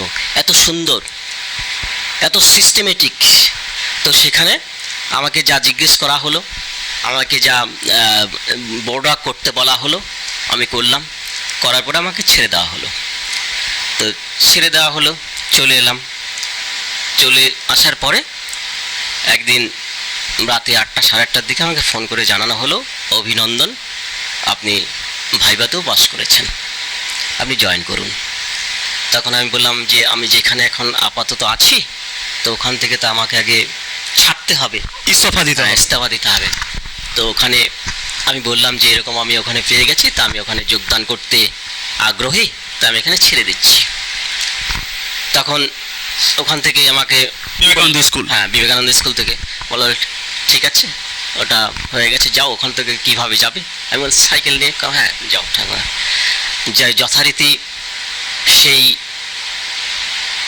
যোগদানের প্রস্তুতি এবং ওখানকার যে পোশাক আশাক, সেটা আমি নিয়ে গেলাম। নিয়ে যাওয়ার পরে যখন গেট দিয়ে ঢুকলাম, গেটের যে দ্বাররক্ষী ছিলেন, এখনও হয়তো আছেন, তার যে এত অমায়িক ব্যবহার, ঢোকার সময় তিনি হাত জোর করে প্রণাম। তিনি হয়তো জানতেন বা কোনোভাবে খবর পেয়েছিলেন যে আমি জয়েন করব। আমি যদি বললাম যে আমি জয়েন করতে এসেছি, তাই হ্যাঁ জানি দাদামণি, যান আপনি ভিতরে যান। তো ওখানে যখন গেলাম, তখন যে লাইব্রেরি রুম, তো দিবা বিভাগের আচার্য প্রমুখ ওখানেই বসতেন। তো ওখানে তিনি তখন আসেননি, ওখানে গিয়ে আমি বসলাম।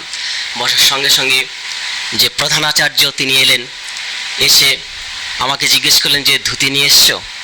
আমি হ্যাঁ নিয়ে এসেছি, ধুতি পাঞ্জাবি নিয়ে এসেছি। তো তার আগে আমাকে ফোন করে বলে দিয়েছিলেন যে প্রথম দিন কীভাবে পড়বে সেটা তো তুমি জানো না, আমরা দেখিয়ে দেব। তো তিনি একজন আচার্যকে পাঠিয়ে দিলেন। তো সত্যি বলবো, সে অমায়িক খুব ব্যবহার এবং খুব যত্ন করে তিনি আমাকে ধুতি পরা শেখালেন। এবং তারপরে তিনি আমাকে বলে দিলেন যে আপনি বাড়িতে একটু চেষ্টা করবেন, বাড়িতে একটু প্র্যাকটিস করবেন, হয়ে যাবে। তারপরে পরের দিন থেকে একা একা করার চেষ্টা করতাম পড়ার, তারপরে মোটামুটি শিখে গিয়েছিলাম। এখন আমি ওইভাবে পড়তে পারি। তো যাই হোক, তো ওখানে ড্রেস পরার পরে সেই যে প্রার্থনা কক্ষ, নিশ্চয়ই আপনিও গিয়েছেন, হয়তো জানেন প্রার্থনা কক্ষ, না গিয়েছেন কিনা জানি না, বা আপনাকে একটা অনুষ্ঠানে আমি ওখানে দেখেছিলাম যে বিচারক হিসাবে গিয়েছি, হতে পারে, আমি ঠিক অবগত নই প্রার্থনা কক্ষ ছিল কিনা। তো ওই প্রার্থনা কক্ষে যখন নিয়ে বরণ করে নেওয়া হলো, যখন কপালে চন্দন পরিয়ে দেওয়া হলো, দেওয়ার পরে তো ওই অনুভূতি ভোলার নয়। যখন ডান হাতে জ্বলন্ত প্রদীপ, যেটা গেল প্রদীপ হাতে নিয়ে দেশ মাতৃকার যেন শপথ নেওয়া, দেশ সেবা, অর্থাৎ বিদ্যাভারতী বিদ্যালয়গুলো যে আমার ধারণা, আমার এটা টোটাই ব্যক্তিগত ধারণা, আমার অনুভূতি, তো সেটা শুধু প্রথাগত শিক্ষায়তনই নয় আমার মতে। তো এটা হচ্ছে মানুষ গড়ার যথার্থ স্থান, এবং সেই সঙ্গে তারা সমাজ গঠন করারও ব্রতী। এবং সেখানে যে মন্ত্রগুপ্তি এবং শপথ, সেই শপথ আমি হয়তো আচার্য হিসেবে ওখানে নেই, চলে এসেছি, কিন্তু আজীবন আমার হৃদয়ে সেই শপথের অনুভূতি থাকবে। এবং আচার্য হিসেবে আমি কাজ না করলেও বিদ্যাভারতীর একজন একনিষ্ঠ সেবক হিসেবে হয়তো সারা জীবনই থেকে যাব। কারণ ওই মন্ত্র যে উচ্চারণ করবে, মন্ত্র নিয়ে যে শপথ গ্রহণ করবে এবং ওই প্রার্থনা যে করবে, সেই প্রার্থনা তার হৃদয় থেকে কখনোই মুছে যাবে না। আমি এখনও নিয়মিত আমি স্নান করার পরে পুজো না দিয়ে আমি কখনো বেরোই না বাড়ি থেকে। তো আমি স্নান করার পরে আমি প্রদীপ প্রজ্বলনের সময় এখনও নিষ্ঠা সহকারে এক মনে মনে মনে আমি দীপ মন্ত্র বলি থাকি। তো সেই যে সংস্কৃতি এবং ওখানকার যে নিয়ম কানুন, সেটা সত্যি প্রশংসনীয়। সেখানে আমার সুদীর্ঘ 4 মাস কেটেছে, যা ছিল আমার জীবনের সোনালী অধ্যায়, এবং ওটা সারা জীবনেই আমার কাছে স্মৃতি হয়ে থাকবে। এবং আমি অকপটে বলি, সেটা ছিল আমার জীবনের সেরা সময়। আচ্ছা, তো শিশু মহল থেকে শিশু মন্দিরে ট্রান্সফারের যে ব্যাপারটি আমরা জানতে পারলাম সুমনদার কাছ থেকে, অবশ্যই অনুপ্রাণিত হওয়ার মতো একটি গল্প। তিনি বিবেকানন্দ স্কুলে জয়েন করেছিলেন, সেখান থেকে তিনি পরীক্ষা দিয়ে উত্তীর্ণ হয়ে শিশু মন্দিরে প্রবেশ করলেন। কিন্তু দুর্ভাগ্যবশত তিনি মন্দিরে বললেন শুধুমাত্র 4 মাস তিনি সেখানে অবস্থান করতে পেরেছিলেন। এর পরে কি ঘটলো? না, পেরেছিলাম না, পারতাম হয়তো আরো বেশি। তো থাকে না কিছু কিছু, যদি আপনি গীতা বা বিভিন্ন গ্রন্থ পড়েন, বা আমি এই বাণীটা মাঝে মাঝেই পড়ি, কিছু কিছু সিদ্ধান্ত, সেই সিদ্ধান্ত নিতে গিয়ে কখনো কখনো ঠিক হলো না ভুল হলো, সেটা সেই সময় তো বোঝা যায় না। কিন্তু কিছু কিছু মুহূর্ত থাকে যে ওই সময় ওই সিদ্ধান্তটাই বেটার, ওটা নেওয়া ছাড়া ওই মুহূর্তে কোনো পথ নেই বা বিকল্প নেই। তো যেটা দেখলো সেই সময় যে আমি প্রচুর টিউশন করতাম, হ্যাঁ, তো টিউশন করতাম। তো দেখলাম যে আমার কিছু কিছু টিউশনে একটু প্রবলেম হচ্ছে। তো ওখানে টাইমিং নিয়ে, হ্যাঁ টাইমিং নিয়ে, তো আমি ভাবলাম মানে এটা ওখান থেকে চলে এলে তাই আমার টিউশনগুলো ঠিক মতো করতে পারবো। হ্যাঁ, তো এই যে দিকগুলো, তো আমি তো সিদ্ধান্ত নিয়েই ফেলেছি। হ্যাঁ, আর কেউ যদি কোথাও না থাকে সেখানে তো জোর করে কেউ রাখে না। হ্যাঁ, তবে যেটা সেই সিদ্ধান্তটা কতটা সঠিক কতটা ভুল ছিল সেটা তো পরে জানা যায়, কিন্তু ওই মুহূর্তে তো ওটাই ঠিক মনে হয়েছিল এবং ওটা নেওয়া দরকার ছিল মনে করেছিলাম, তাই নিয়েছি। তারা কিন্তু প্রত্যেককে হৃদয় দিয়ে ভালোবাসেন, একে অপরের সঙ্গে তারা একটা পারস্পরিক আত্মার মেলবন্ধনে আত্মীয়ের মতো থাকেন। এবং ওই স্কুলে আমি 4 মাস আচার্য পদে ছিলাম ঠিকই, কিন্তু ওই স্কুলে বিভিন্ন অনুষ্ঠানে আমি বহুকাল আগের থেকেই আমি যোগদান করি। ধরেন বিভিন্ন যে কালচারাল প্রোগ্রামগুলো হতো, কমিউনিটি হলে হতো, বিভিন্ন জায়গায় হতো, ওদের স্কুলে স্পোর্টস হতো, আরও বিভিন্ন অনুষ্ঠানগুলো, এগুলোতে কিন্তু আমি যেতাম। এবং ওই স্কুলের কালচারটা সম্পর্কে, নিয়মকানুন সম্পর্কে কিন্তু আমার খুব পরিচিত ছিলাম, যার জন্য ওখানে অতি অল্প সময়েই কিন্তু নিজেকে খুব জড়িয়ে ফেলেছিলাম, যেটা কি বলে মায়ার বাঁধন। কিন্তু তারপরেও ওই সিদ্ধান্ত বললাম, ওই যে একটা টার্নিং পয়েন্ট এসে যায়, কি ওই সিদ্ধান্ত ঠিক না ভুল সেটা তো পরে বোঝা যায়, কিন্তু ওই মুহূর্তে মনে হয়েছিল ওটা, তাই নেওয়া হয়েছিল। এই টোটালটাই আমার একান্ত ব্যক্তিগত। হ্যাঁ, ওখান থেকে শিশু মহল থেকে, আর এখান থেকে একান্ত ব্যক্তিগত আমার নিজের ইচ্ছাতেই আমি এসেছি। তবে ওখানে শিশু মহলে এক ধরনের পরিবেশ ছিল, আর শিশু মন্দির টোটালটাই আলাদা। ওটা সর্বভারতীয় স্কুল, সর্বভারতীয় ভাবনা, সর্বভারতীয় শিক্ষা ভাবনা এবং সমাজ গড়ার যে ভাবনা। এবং আচার্য পদে না থাকলেও বিদ্যাভারতীর কাজ কিন্তু সবসময় করা যায়। আমি যতদিন বাঁচবো আমি কিন্তু নিজেকে একজন বিদ্যাভারতীর সেবক ভাববো, সে যেভাবেই হোক।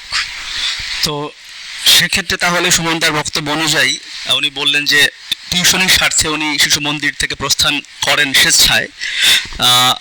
তো সুমনদার এই যে সিদ্ধান্ত, শিশু মন্দির থেকে প্রস্থান করবার সিদ্ধান্ত, যে বিদ্যালয়ে অনেকে স্বপ্ন দেখে কাজ করবার, তার হাতে সে সুযোগ এসেছিল এবং তিনি সে সুযোগ 100% সদ্ব্যবহার করে স্কুলে জয়েনও করেছিলেন। তবুও তিনি টিউশনের স্বার্থে স্কুলটাকে স্যাক্রিফাইস করার সিদ্ধান্ত নিলেন এবং করলেন। তো এরপর কি সুমনদার কি এরপর মনে হয়েছে কখনো তার এই সিদ্ধান্তটি ভুল ছিল? হ্যাঁ, মনে হয়েছে। সেটির পিছনে কারণ যদি আমাদেরকে একটু বলেন।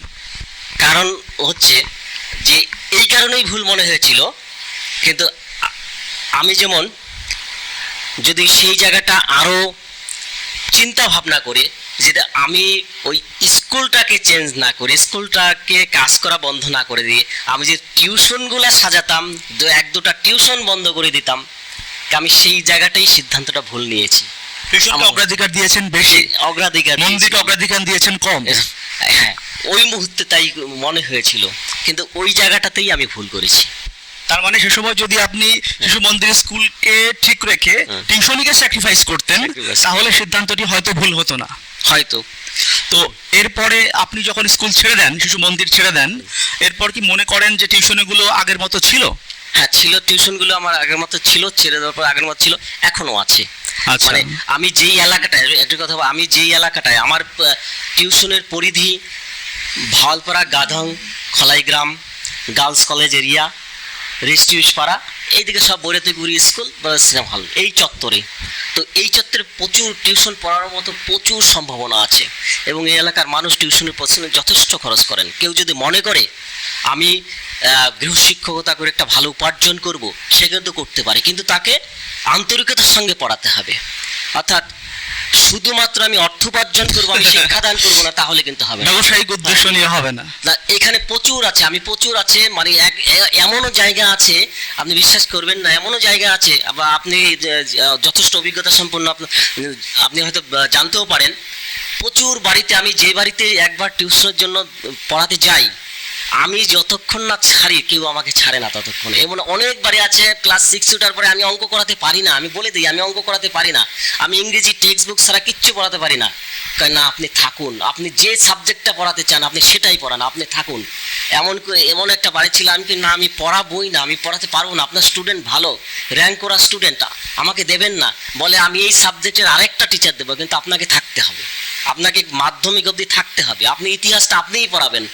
তো ইতিহাস পড়া, সে ইতিহাসে 90-এর উপরে মার্কস পেয়েছিল, যার কথা বললাম, ওই পিডব্লিউডি সিপিডব্লিউডির অ্যাসিস্ট্যান্ট ইঞ্জিনিয়ার।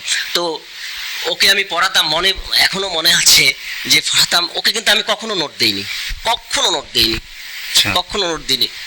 সে সপ্তবর্ষের যুদ্ধ থেকে আমার কিছু কিছু মনে পড়ে, পড়াতাম। তো আমি অনেক সময় পড়াতাম, তো ও অন্যদিকে তাকিয়ে থাকতো। আমি কী ব্যাপার, আমি পড়াচ্ছি, তুই আমার পড়া শুনছিস না? না স্যার, আমি শুনছি তো। হ্যাঁ, আমি ভাবছি, আপনি কথাগুলো বলছেন, আমি কথাগুলো ছবির মতো ভাবছি। হ্যাঁ, তো ওর পড়ার এরকম ছিল। তো ওই গার্জেন কিছুতেই আমাকে ছাড়বে না, বলে আপনিই থাকুন, আপনি না, অন্তত যে সাবজেক্টটা অন্য টিচার আছে সেটা আপনি দেখুন, থাকুন। তো এরকম কিছু কিছু বিষয় আছে, যাদের আমি এই চত্বরটাতে টিউশনের যথেষ্ট সম্ভাবনা আছে, যথেষ্ট ভালো এখনও। কিন্তু অনেকে শিক্ষা এবং স্বাস্থ্য, এই দুটার পিছনে কিন্তু মানুষ যথেষ্ট খরচ করে। মানে একটা মানুষ কি চায়, বা একটা মা বাবা কি চায়, যে আমার একটু স্যাক্রিফাইস দরকার হলেও, বা আমার একটু কিছু ত্যাগ করতে হলেও আমি আমার ছেলেটাকে একটু পড়াবো, বা আমার জনের জন্য কিছু স্যাক্রিফাইস করতে হলেও তাকে একটু চিকিৎসা করব। মানে শিক্ষা এবং স্বাস্থ্য, এই দুটার জন্য কিন্তু মানুষ যথেষ্ট স্যাক্রিফাইস করে, এবং যেখান থেকে সে বেটারটা পায় সেখানে সে যাবেই। আচ্ছা, তো সেক্ষেত্রে টিউশনের স্বার্থে সুমনদা শিশু মন্দির স্কুল দুর্ভাগ্যবশত ছাড়তে বাধ্য হয়েছিলেন বা ছেড়ে দিয়েছিলেন। তো এরপর টিউশনের সঙ্গে তিনি যুক্ত রয়েছেন তখন থেকে এখনো পর্যন্ত। তো ওনার মতে টিউশনের স্বার্থে স্কুল ছেড়ে দেওয়াটা ভুল মনে হয়েছিল, কিন্তু তারপরে তো টিউশনকে ধরে রাখতে পেরেছেন, আমরা বলবো ধরে রাখতে পেরেছেন, এবং এখনো করে যাচ্ছেন সার্থকতার সাথে। এটা একটা বড় প্রাপ্তি। তো আমরা যতটুকু জানি, সুমনদা বিবেকানন্দ স্কুলে আছেন একজন শিক্ষক হিসেবে, যদি সে ব্যাপারে কিছু শেয়ার করেন। তো ওখান থেকে ছেড়ে আসার পরে টিউশনটা চলতে লাগার পরে তো এখানে দেখলাম, তো এখানে কি যে বরাদ্দ যে ক্লাসগুলো, সেই বরাদ্দ ক্লাসগুলো করে চলে আসা যায়, যে ফুল টাইম থাকার আবশ্যকতা নেই। না, কাজ না থাকলে, বরাদ্দ ক্লাস না থাকলে দেখি কেউ থাকেন না এখানে, তো আমিও থাকি না, চলে আসি। আচ্ছা, তো এখানে কাজ করতে এসে আপনার বলতে পারি শিশু মহল, শিশু মন্দির, বিবেকানন্দ, এই তিনটি যদি স্কুলের কম্পেয়ার করা হয়, তাহলে এখানকার পরিবেশ, শিক্ষা ব্যবস্থা আপনার কাছে কেমন লেগেছে? দেখুন, সব শিক্ষা প্রতিষ্ঠানেই ভালো, প্রত্যেকটি শিক্ষা প্রতিষ্ঠানে নিজস্ব নিয়মকানুন চলে। আর বিদ্যাভারতী হচ্ছে সর্বভারতীয় বোর্ডের, অর্থাৎ বিদ্যাভারতী সারা ভারতবর্ষব্যাপী তাদের যত সমস্ত স্কুল আছে একই অনুশাসনে চলে। আর বিবেকানন্দ বলুন, সারদা শিশুমহল বলুন, স্কাইলার্ক বলুন, বা শিশুস্বর্গ বলুন, এদের হচ্ছে নিজস্ব নিয়ম নীতিতে চলে। তো তাই বিদ্যাভারতীকে এই সমস্ত স্কুলগুলোর সঙ্গে জড়ানো ঠিক হবে না। তো বিদ্যাভারতীর স্কুলগুলো তাদের সর্বভারতীয় মিশন, সর্বভারতীয় ভাবনায় ভাবিত। তারা হচ্ছে গুরুকুল প্রথাকে যতটা সম্ভব আধুনিকতার পর্যায়ে এনে শিক্ষাদান করেন, সমাজ গঠনের জন্য তারা কাজ করেন। আর বাকি স্কুলগুলো নিজস্ব নিয়মে চলে। কোনো স্কুলে ম্যানেজিং কমিটি আছে, কোনো স্কুলে ম্যানেজিং কমিটি নেই। কার্যত যিনি স্কুল প্রাতিষ্ঠানিক প্রধান বলতে যিনি প্রোপাইটির প্রধান, তার ইচ্ছেতেই এই স্কুলগুলো চলে। ব্যক্তি মালিকানাধীন স্কুলগুলো অটোক্রেটিক। হ্যাঁ। তো শিশু মহলে যেন আমি দীর্ঘ সময় কাজ করেছি এবং উনি আমার মাস্টারমশাই ছিলেন, ওনার সঙ্গে আমি লং টাইম ছিলাম, ছাত্র হিসেবে ছিলাম। ওখানে ওনার কাছ থেকে কাজ শিখিয়েছি, যেহেতু ছাত্রই ছিলাম উনি কাজ শিখিয়েছেনও বটে। আর বিদ্যাভারতীর স্কুলের বিষয় সম্পর্কে আমি জানতাম। তো যার জন্য এই দুটো জায়গায় কাজ করাটা আমার পক্ষে অত্যন্ত ইজি হয়েছে। আর এখানে সেটা হচ্ছে আমি এখন গ্রাউন্ড জিরো লেভেলে আছি ওইখানে, কারণ ওইখানে আমি কনিষ্ঠতম এমপ্লয়ি, মানে সব থেকে নিউয়েস্ট। হ্যাঁ, নিউয়েস্ট। তো ওখানে নিয়ম কানুন, ওখানে সিস্টেম, ওখানের সঙ্গে একাত্ম হতে আমার সময় লাগছে, হয়তো আরও লাগবে। কিন্তু আমার যেটা মূল কাজ সেই জায়গাটা, অর্থাৎ আমার কাজ কি ছাত্রছাত্রীদের পড়ানো, অর্থাৎ সেই কাজটা আমি নিষ্ঠার সঙ্গে কতটা করলাম, সেটা যে কোনো জায়গায় হোক না কেন, সেই জায়গাটা আমার সর্বোত্তমটা দিতে চেষ্টা করলাম কি না, অর্থাৎ ছাত্রছাত্রীরা আমার পড়াটা বুঝতে পারলো কি না, ওরা আমাকে গ্রহণ করছে কি না, আমার ক্লাসে আনন্দ পাচ্ছে কি না, বা আমার সঙ্গে দেখা হলে কথা বলছে কি না। যদি রাস্তায় দেখা হলে ডাকে যে স্যার কেমন আছেন, হ্যাঁ, তাহলেই তো বোঝা যায় যে না, ও আমাকে গ্রহণ করেছে। আর যদি আমাকে মুখ ঘুরিয়ে চলে যায়, হয় ভাববো আমাকে ভয় পেয়েছে, নয় আমাকে গ্রহণ করেনি। তো এই জায়গাটায় দাঁড়িয়ে তো আমি যে কোনো জায়গায় চেষ্টা করি আমার সেরাটা দেওয়ার। কারণ ছাত্রছাত্রীদের কাছ থেকে যদি আমি ভালোবাসা না পাই, ওরা আমাকে না বাসে, আমি ওদেরকে ভালো না বাসি, ওরা আমার পড়া শুনবে না বা আমি ওদেরকে পড়াতে পারবো না। প্রথম হচ্ছে দুইজনের মধ্যে যে পারস্পরিক ছাত্র শিক্ষক যে সম্পর্ক, শুধু চোখ রাঙানি নয়, শুধু শাসন নয়, ওদের সঙ্গে যে ভালোবাসা, সেটা যদি জাগিয়ে ওঠা যায়, তাহলে সেই জায়গাটায় আমি আমার কাজের জন্য তৃপ্ত। আর যদি সেই জায়গাটা আমি না পারি, তাহলে সেই জায়গাটায় অতৃপ্ত। অর্থাৎ ছাত্রছাত্রীদেরকে আমি কতটা দিতে পারছি, ওরা আমার কাছ থেকে নিচ্ছে কিনা, বা ওরা আমাকে ভালোবাসছে কিনা, যদি সেটা বাসে তাহলে আমার কাজে সাকসেস, আমি তৃপ্ত, নয় আমি অতৃপ্ত। আচ্ছা, অবশ্যই সুন্দর উত্তর। সুমনদার বক্তব্য অনুযায়ী উনি বলেছেন যে শিক্ষার্থীদের কাছে তার গ্রহণযোগ্যতা একটা বড় ব্যাপার, তাকে কতটুকু গ্রহণ করছে শিক্ষার্থী বড় ব্যাপার তার কাছে অবশ্যই। এবং আমরা জানি সুমনদার অসংখ্য ভক্ত ফ্যান ফলোয়ার রয়েছে ধূপগুড়িতে, অসংখ্য শিক্ষার্থী তার এখনও অনুগত, এখনও তাকে মনে রেখেছে, এবং তার অনেক শিক্ষার্থী অনেক উন্নত পর্যায়ে পদে চলে গেছে, সেটিও আমরা জানি। এবং সমগ্র ধূপগুড়িতেই আমরা দেখেছি সুমনদার সাথে অনেক অভিভাবকের এবং শিক্ষার্থীর একটি আন্তরিক সম্পর্ক আজও রয়েছে। তিনি 3টি স্কুলে কর্মরত ছিলেন বিগত 2 দশকে। তা সত্ত্বেও সমস্ত গার্ডিয়ানই তাকে অত্যন্ত কাছের মানুষ হিসেবে বিবেচনা করে থাকে। এবার সুমনদার কাছ থেকে আমি জানতে চাইব, বর্তমানে তিনি যে স্কুলে রয়েছেন, বিবেকানন্দ স্কুল, সেই স্কুলে তিনি কর্মরত রয়েছেন। ভবিষ্যতে সুমনদার ক্যারিয়ার নিয়ে চিন্তা ভাবনা কি রয়েছে? দেখুন, ভবিষ্যৎ আর অতীত এ দুটোকে বাদ দিয়ে বর্তমান চলতে পারে না। ফেলে আসা অতীত, অনাগত ভবিষ্যৎ, এই দুটোকে নিয়ে মাঝখানে কখনো দ্বিধাহীনতায়, কখনো দ্বিধায়, কখনো আড়ষ্টতায়, কখনো বা চিন্তিত অবস্থার মধ্যেই বর্তমানের কারসাজিত। কিন্তু আমি মনে করি যে ফেলে আসা অতীত যেটুকু ভালো সেটুকু গ্রহণ করে, যেটুকু আমার ভুল ছিল সেই ভুল থেকে শিক্ষা নিয়ে নিজেকে সংশোধন করে, এবং আগামীতে আকাশ কুসুম কল্পনা না করে, বা আমি যেখানে আছি আমার সঙ্গে সামঞ্জস্যপূর্ণ কল্পনা না করে, অর্থাৎ আমি যে গগনচুম্বী স্বপ্নই দেখি, সেই স্বপ্ন সার্থক করার জন্য আমাকে যা যা করতে হবে বা আমার মধ্যে যা যা থাকতে হবে সেটা আছে কি না সেটা আমাকে যাচাই করে দেখা দরকার। যদি সেটা না করি সেই আকাশ কুসুম কল্পনাকে আঁকড়ে ধরে থাকলে কিন্তু আমার শুধুমাত্র বর্তমানটাই নষ্ট হবে। তাই আমি মনে করি যে অতীতের ফেলে আসা দিন অবশ্যই রোমন্থন করব কখনো কখনো, ভবিষ্যৎ ভাবনা অবশ্যই থাকবে, বেটার অপরচুনিটির সুযোগ অবশ্যই থাকতে পারে। সেই পাশাপাশি বর্তমানটাকেও আমি খুব আন্তরিকতার সঙ্গে এগিয়ে নিয়ে যাব এবং বর্তমানটাকে আন্তরিকতার সঙ্গে আমি কাজে লাগাবো। এবং যেটা আমি শুরুতেই বলেছিলাম, আমার ভাবনা যেহেতু ছিল শিক্ষা সংস্কৃতি, আর যদি এই জায়গা থেকে আমি সেই সময় সরে আসতাম আজ হয়তো পরিচয় অন্য কিছু হতো।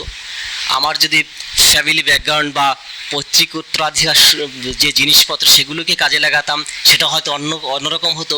একমাত্র শিক্ষা জগতে থাকবো বলেই এই অবস্থাতেও আছি। আমাকে বলবো যদি আপনি অনুমতি দিন। অবশ্যই। দ্বিধাহের আমার বলতে কোনো দ্বিধা নেই। আমি যেটা প্রাণ খুলে কথা বলার মানুষ, অনেকে আমার উপরে রেগেও যায় অনেক সময়, কিন্তু আমি একটা যা কিছু বলি যে আন্তরিকতার সঙ্গে বলি। তো একদিন আমি রাস্তায় দাঁড়িয়ে আছি, মানে পায়চারি করছি বলতে পারেন। একজন বিশিষ্ট জন আমাকে একদিন বললেন যে তুমি অমুক স্কুলে কাজ করো, ওখান থেকে তো বেশি পাও না, হ্যাঁ ওটা ছেড়ে দিতে পারো না? আগে হ্যাঁ ছেড়ে দিতে পারি, আপনি বললেই আমি ছেড়ে দেব যদি আপনি আগামীকাল থেকে মানে এখানে যা পাচ্ছি সেই সমপরিমাণ বা তার থেকে সামান্য একটু বেশি একটা কাজের জোগাড় আমাকে করে দেন, আমি কালই ছেড়ে দেবো, দিন না। তিনি আর কোনো উত্তর দেননি একটাকে। আর দ্বিতীয় আরেকদিন আরেকজন বললেন তুমি যা পাও এর থেকে তো একজন কামলা যাতে বলে গ্রামীণ হাজিরা সে বেশি উপার্জন করে। হ্যাঁ হয়তো করতে পারে, কারণ আমি যা পাই সেটা ডেইলি বেসিসে ধরলে সে বেশি উপার্জন করতেই পারে, হতেই পারে, মেবি হতেই পারে। তো দেখুন কি এটা আমার সৌভাগ্য কিনা আমি জানি না। তো বহুদিন পরে সে এক প্রচণ্ড ভিড়, কোনো এক কারণে হয়তো আমিও গিয়েছি, ঘটনাচক্রে উনিও গিয়েছে।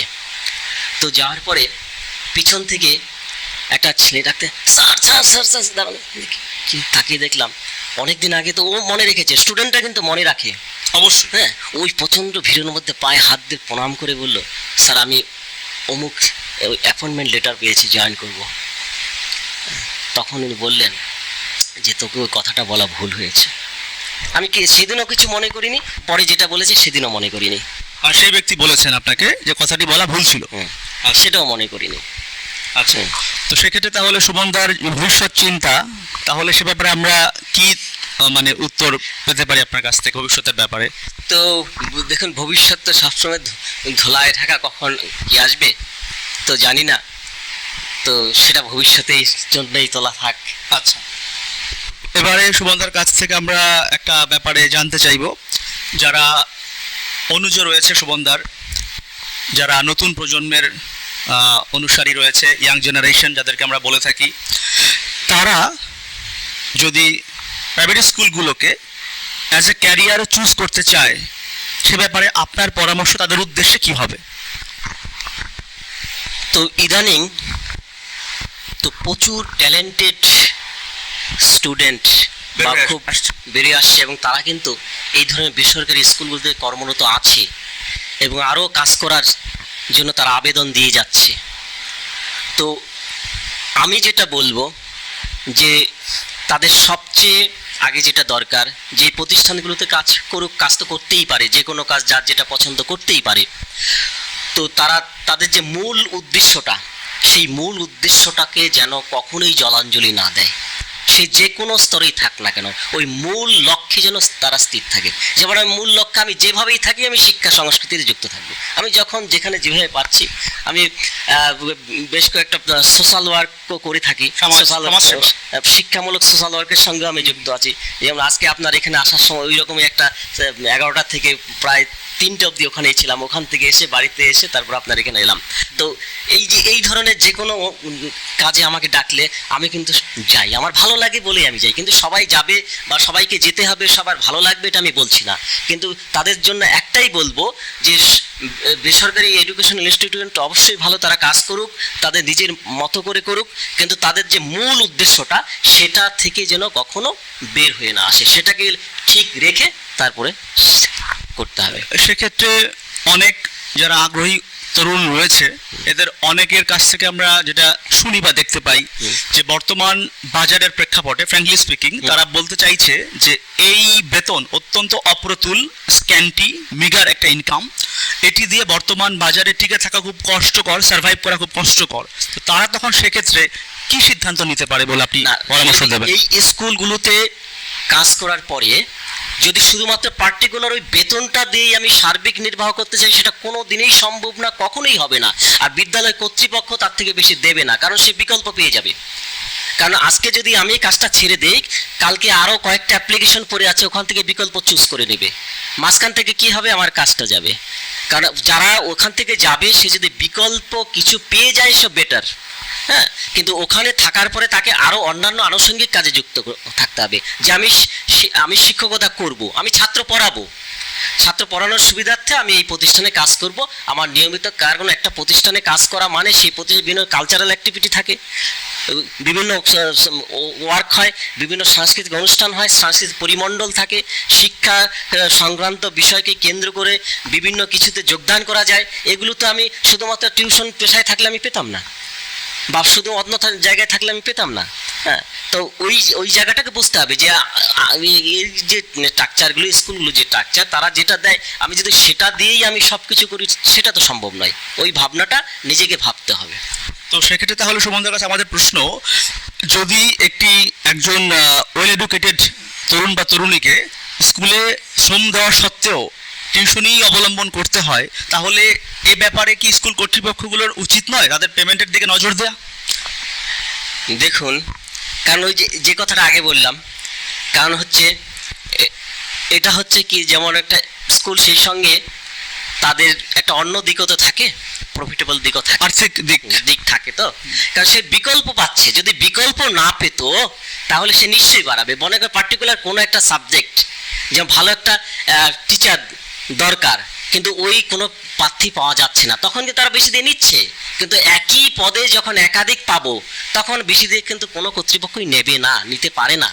তা সত্ত্বেও আমরা যা দেখতে পাই, অন্ততপক্ষে ধূপগুড়ির মধ্যে দেখতে পাচ্ছি আমরা, যে সমস্ত বেসরকারি স্কুল রয়েছে, প্রত্যেক মালিকের প্রতি শ্রদ্ধা রেখেই বলছি, যতটুকু আমরা শুনেছি বা দেখছি, প্রত্যেকটি বেসরকারি স্কুলেই অত্যন্ত যোগ্যতা সম্পন্ন ছেলেমেয়েরা জয়েন করছে, অনেকে বিএড করে এসছে। তা সত্ত্বেও তাদেরকে অত্যন্ত স্বল্প বেতনে কাজ করানো হচ্ছে, যে বেতন দিয়ে একজন প্রার্থীর একারই চলা সম্ভব নয়। এই ব্যাপারটি কি স্কুলে দেখা উচিত নয় স্যার? সেটা অবশ্যই, কিন্তু কাজ করানো হচ্ছে, মানবিকতার খাতিরে হলে দেখা উচিত নয়। কাজ করানো হচ্ছে এটা, কিন্তু আমরা কাজ করছিও তো। আমি যখন করছি তখন তো আমি সমস্ত কিছু জেনেই করছি, কারণ আমি তো জানছি আমাকে এত দেবে, আমি তো কথা বলেই নিচ্ছি আমাকে কত দেবে। তাই এখানে তো আমি বিদ্যালয় কর্তৃপক্ষকে আমি দোষ দিতে পারি না। অত্যন্ত স্বল্প বেতনে তারা কাজ করিয়ে নিচ্ছে দেখেই প্রার্থীরা বাধ্য হচ্ছে সেই কাজগুলো করতে। এখন অত্যন্ত স্বল্প বেতনে প্রার্থীকে দিয়ে, যোগ্যতা সম্পন্ন প্রার্থীদেরকে দিয়ে, কোয়ালিফাইড ক্যান্ডিডেটকে দিয়ে তারা যে অল্প টাকা দিয়ে এত কাজ করিয়ে নিচ্ছে, সে ব্যাপারে কি আপনি মনে করেন কোনো অর্ডিন্যান্স থাকা উচিত নয়? তো এই বিষয়টা, মিনিমাম স্যালারি এত হওয়া উচিত ফর দিস ক্যান্ডিডেট, যে এতটা কোয়ালিফাইড। এই বিষয়ে নিশ্চয়ই কোনো নিয়ম কানুন আছে কিনা আমার ঠিক জানা নেই, তবে নিয়ম কানুন যদি থাকে তবে সেটা অবশ্যই ফলো করা উচিত। সেটি অবশ্যই আমরা আশা করব সামনে ভবিষ্যতে নেওয়া হবে, কেননা অত্যন্ত স্বল্প বেতন দিয়ে একজন যোগ্যতা সম্পন্ন প্রার্থীকে দিয়ে যখন কাজ করিয়ে নেওয়া হচ্ছে অত্যন্ত কম টাকা দিয়ে, সেক্ষেত্রে তার নিজের পক্ষে টিকে থাকা, এই সমাজে সার্ভাইভ করা বেশ অসম্ভব হয়ে দাঁড়ায়। এটা সুমন যেটা বললেন, শুধুমাত্র স্কুলের বেতনের উপর ডিপেন্ড না করে তাকে টিউশনি বা বাড়তি কোনো সাইড ইনকামের ব্যবস্থা করতে হবে। তো সেক্ষেত্রে একটা কথা চলে আসে, অনেকে হয়তো প্রশ্ন তুলতে পারেন, যদি আমি একটি চাকরি করার পর আমাকে টিউশনিই করতে হয়, যার জন্য আমি চাকরি নিলাম টিউশনি ছেড়ে দেওয়ার জন্য, যদি আমাকে চাকরি করে টিউশনিই করতে হয়, টিউশন মাস্টার হিসেবেই থাকতে হয়, তাহলে আমি কেন সেই স্কুলে জয়েন করব? প্রশ্নটি চলে আসে অটোমেটিক্যালি। হ্যাঁ, তা অবশ্যই আসে, কিন্তু আমি বলছিলাম যে এই ধরনের স্কুল এটাই চলে আসছে, এরকমই দিচ্ছে, আমিও জেনে যাচ্ছি। হ্যাঁ, প্রত্যেকেই জেনেই তো যাচ্ছি। এক্ষেত্রে আমি সুমনদার কাছে একটু গভীর প্রশ্ন করব তার অনুমতি নিয়ে। আশা করি সুমনদা আমাদের তার স্বভাব সুলভ ভঙ্গিতে উত্তর অবশ্যই দেবেন, সমাধান দেবেন। সেটা হচ্ছে বর্তমান যুগে, আমি আপনাকে ফ্র্যাঙ্কলি বলছি, বর্তমান যুগে প্রচুর ছেলে মেয়ে প্রতি বছর বের হচ্ছে গ্র্যাজুয়েট হয়ে, অনেকে আরো হাইলি এডুকেটেড হয়ে বের হচ্ছেন, বাইরে থেকে লেখাপড়া করে এসে বের হচ্ছেন। তো এত শিক্ষিত যুবক মানে ইয়াংস্টারদেরকে কাজ দেওয়া সম্ভব হচ্ছে না সরকারের পক্ষে, ফলে তারা অনেকে বেসরকারি স্কুলে ঢুকছে। সেক্ষেত্রে বেসরকারি স্কুলে অত্যাধিক প্রার্থী পাওয়ার জন্য, অত্যাধিক প্রার্থীর প্রাচুর্যের কারণে মালিকেরা একচেটিয়া হয়ে গেছেন বেতন দেওয়ার ক্ষেত্রে। তারা একটা আধিপত্য বিস্তার করছেন, আমাদের বেতনেই কাজ করতে হবে, প্রার্থী পাচ্ছি শত শত, তোমরা কোথায় যাবে। এই ধরনের কোনো এক্সপ্লয়টেশন কি আপনার মনে হয় না হচ্ছে প্রার্থীদের সাথে? তো আমার মনে হয় যদি আপনার ওই কথা ঠিক হয়ে থাকে, তাহলে আমরা যারা যাচ্ছি, মানে আমি ওদের সাথে আমাকেও ধরে নিচ্ছি। আচ্ছা, ঠিক আছে। আমরা যারা যাচ্ছি, তা আমাদেরও কিন্তু কোনো বিকল্প জীবিকা আমরা চিন্তা ভাবনা, যেটাকে এক সময় দু একটি বইতে আমি পড়েছিলাম, বইটার নাম এই মুহূর্তে মনে নেই, যে নিজের উদ্যোগে কিছু গড়ে তোলা। অর্থাৎ আমরা কিন্তু ওই নিজস্ব উদ্যোগে যদি কিছু গড়ে তুলতে চাই, সেটা ছোট ছোট ব্যবসা বলুন, যেকোনো কাজ হতে পারে। হ্যাঁ, স্বনির্ভরতা, স্বনির্ভর ভারত। তো ওই দিকে কিন্তু আমরা ঝুঁকলে এই সমস্যাটা অনেক ক্ষেত্রেই সমাধান হতে তো পারে। তাহলে কি সুমনদা, আপনার উত্তর থেকে আমরা একটা উত্তর পাচ্ছি যে স্বনির্ভরতার দিকে এগোনো উচিত ইয়াংস্টারদের? যার ভালো লাগে যেতে পারে, কিন্তু যদি যেমন আমার কথা যদি বলেন, আমি এটার সাথেই যুক্ত থাকবো, যে কোনো ভাবেই হোক। আপনি আমি স্বেচ্ছায় আছি। এই হ্যাঁ, ব্রতকে- কেউ যদি ওটাকে হ্যাঁ, হ্যাঁ। পছন্দ না করে, সে নিজের স্বনির্ভরতার দিকে যেতে চাইলে যেতেই পারে, সেটা একান্তই তার নিজস্ব, সে কি করবে তার টোটালি নিজের বিষয়। তো বর্তমান যুগের প্রেক্ষাপটে যদি চিন্তা করা হয়, তাহলে বেসরকারি স্কুলগুলো অত্যন্ত অল্প বেতনে কাজ করিয়ে নিচ্ছে। তো এই বেতন দিয়ে যেখানে টিকে থাকা মুশকিল, সেখানে তাহলে একজন তরুণের কি করণীয় যদি সে টিউশনি রাস্তা ছেড়ে শুধু চাকরির মাধ্যমে টিকে থাকতে চেষ্টা করে? শুধু চাকরির মাধ্যমে টিকে থাকতে চেষ্টা করলে তাকে ওই বেশি বেতনের চাকরিতে যেতে হবে, আচ্ছা। ভালো চাকরিতে যেতে হবে। স্কুল জব বাদ দেওয়াটাই ভালো হবে। স্কুল জব আমি বাদ দেওয়াটা ভালো হবে বা ভালো আরো হবে না বেশি সেটা বেতনে বলবো স্কুলে না। যাওয়ার দরকার হ্যাঁ, হবে। কারণ সে যদি ওই একটা বিষয়ের উপরেই থাকে, তাহলে তাকে তো ভালো স্যালারি যেখানে পাওয়া যায় সেখানে বেছে নিতেই হবে, তাই না? আচ্ছা, তো সেক্ষেত্রে তাহলে এটি পরিষ্কার সুমনদার এই বক্তব্য থেকে যে যদি কেউ আর্থিক দিক বিবেচনা করে থাকেন ডিপলি, তাহলে শুধুমাত্র বেসরকারি বিদ্যালয়ের বেতন দিয়ে তার জীবনকে তৈরি করে নেওয়া প্রায় অসম্ভব বর্তমান বাজারে। সেক্ষেত্রে তাকে স্বনির্ভর হতে হবে, অথবা আরও ভালো বেতনের চাকরিকে বেছে নিতে হবে। তো বর্তমানে যে সকল স্কুল আমরা দেখতে পাচ্ছি, সেখানে বেতনের যে পরিমাণ, এটি স্কুল কর্তৃপক্ষের কাছে আমাদের অনুরোধ থাকবে এই পডকাস্টের মাধ্যমে, সুমনদা এবং আমার মাধ্যমে ব্যক্তিগতভাবে। আমিও খুব সরি ফিল করি when I see such a meager income is given to the teachers, so highly qualified teachers. তারা তো যোগ্যতা সম্পন্ন, কিন্তু তাদের বেতন দেওয়া হচ্ছে অত্যন্ত অল্প। তো আমি সুমনদা, আমরা এই পডকাস্টের মাধ্যমে হাজারো স্কুল মালিকদেরকে অনুরোধ করছি, আপনার দরকার হলে পরবর্তী বছর থেকে একটি আইন করুন, বা একটি আইন করা হোক, যেখানে একজন প্রার্থীর মিনিমাম বেতন এত হাজারের নিচে হবে না, এরকম একটি আইন করা হোক। কারণ বর্তমান বাজারে একজন শিক্ষিত ছেলে বা মেয়ে, সে বাজারে গিয়ে ফুচকা আলু পটল বিক্রি করতে পারে না, তাকে শিক্ষিত হয়ে এই ধরনের কাজ করা সাজে না, তখন সে একটি স্কুলে ঢুকে তার পরিবারকে চালানোর চেষ্টা করে। আশা করি স্কুল মালিকেরা আমাদের এই পডকাস্ট দেখার মাধ্যমে নেক্সট ইয়ার থেকে বেতন কাঠামোতে একটি অবশ্যই চিন্তাভাবনা বা পরিবর্তন আনবেন, আশা রাখছি। অনুষ্ঠানের পর্যায়ে আমরা সুমনদার পারিবারিক জীবন সম্পর্কে একটু জিজ্ঞেস করব, জানতে চাইব তার বাবা মা সম্পর্কে, ভাই বোন সম্পর্কে। আমার বাবা প্রয়াত হয়েছেন 2009-এ, মা 2021-এ প্রয়াত হয়েছেন। তো বাড়িতে বর্তমানে আমরা তিনজন, আমি, আমার স্ত্রী, আমার পুত্র রয়েছি। আর দাদা বোনরা যারা আছে তারা প্রত্যেকেই দীর্ঘদিন ধরেই পৃথক বাড়িতে থাকেন। তো আমি যেই বাড়িটিতে বসবাস করি সেটা আমাদের পৈতৃক বাড়ি, উত্তরাধিকার সূত্রে সেই বাড়ির একটা অংশের মালিক মাত্র আমি। তো বাকি যারা আছেন তারা বিভিন্ন জায়গায় আছেন, তারা ওই বাড়ির উত্তরাধিকার সূত্রে মালিক, কিন্তু তারা ওখানে থাকেন না। বাড়িতে আমরা তিনজনেই থাকি আপাতত। আপনার ভাই বোন সম্পর্কে যদি বলেন। তো তারা প্রত্যেকেই প্রতিষ্ঠিত, কেউ ব্যবসায়ী, বিভিন্ন জায়গায় আছেন।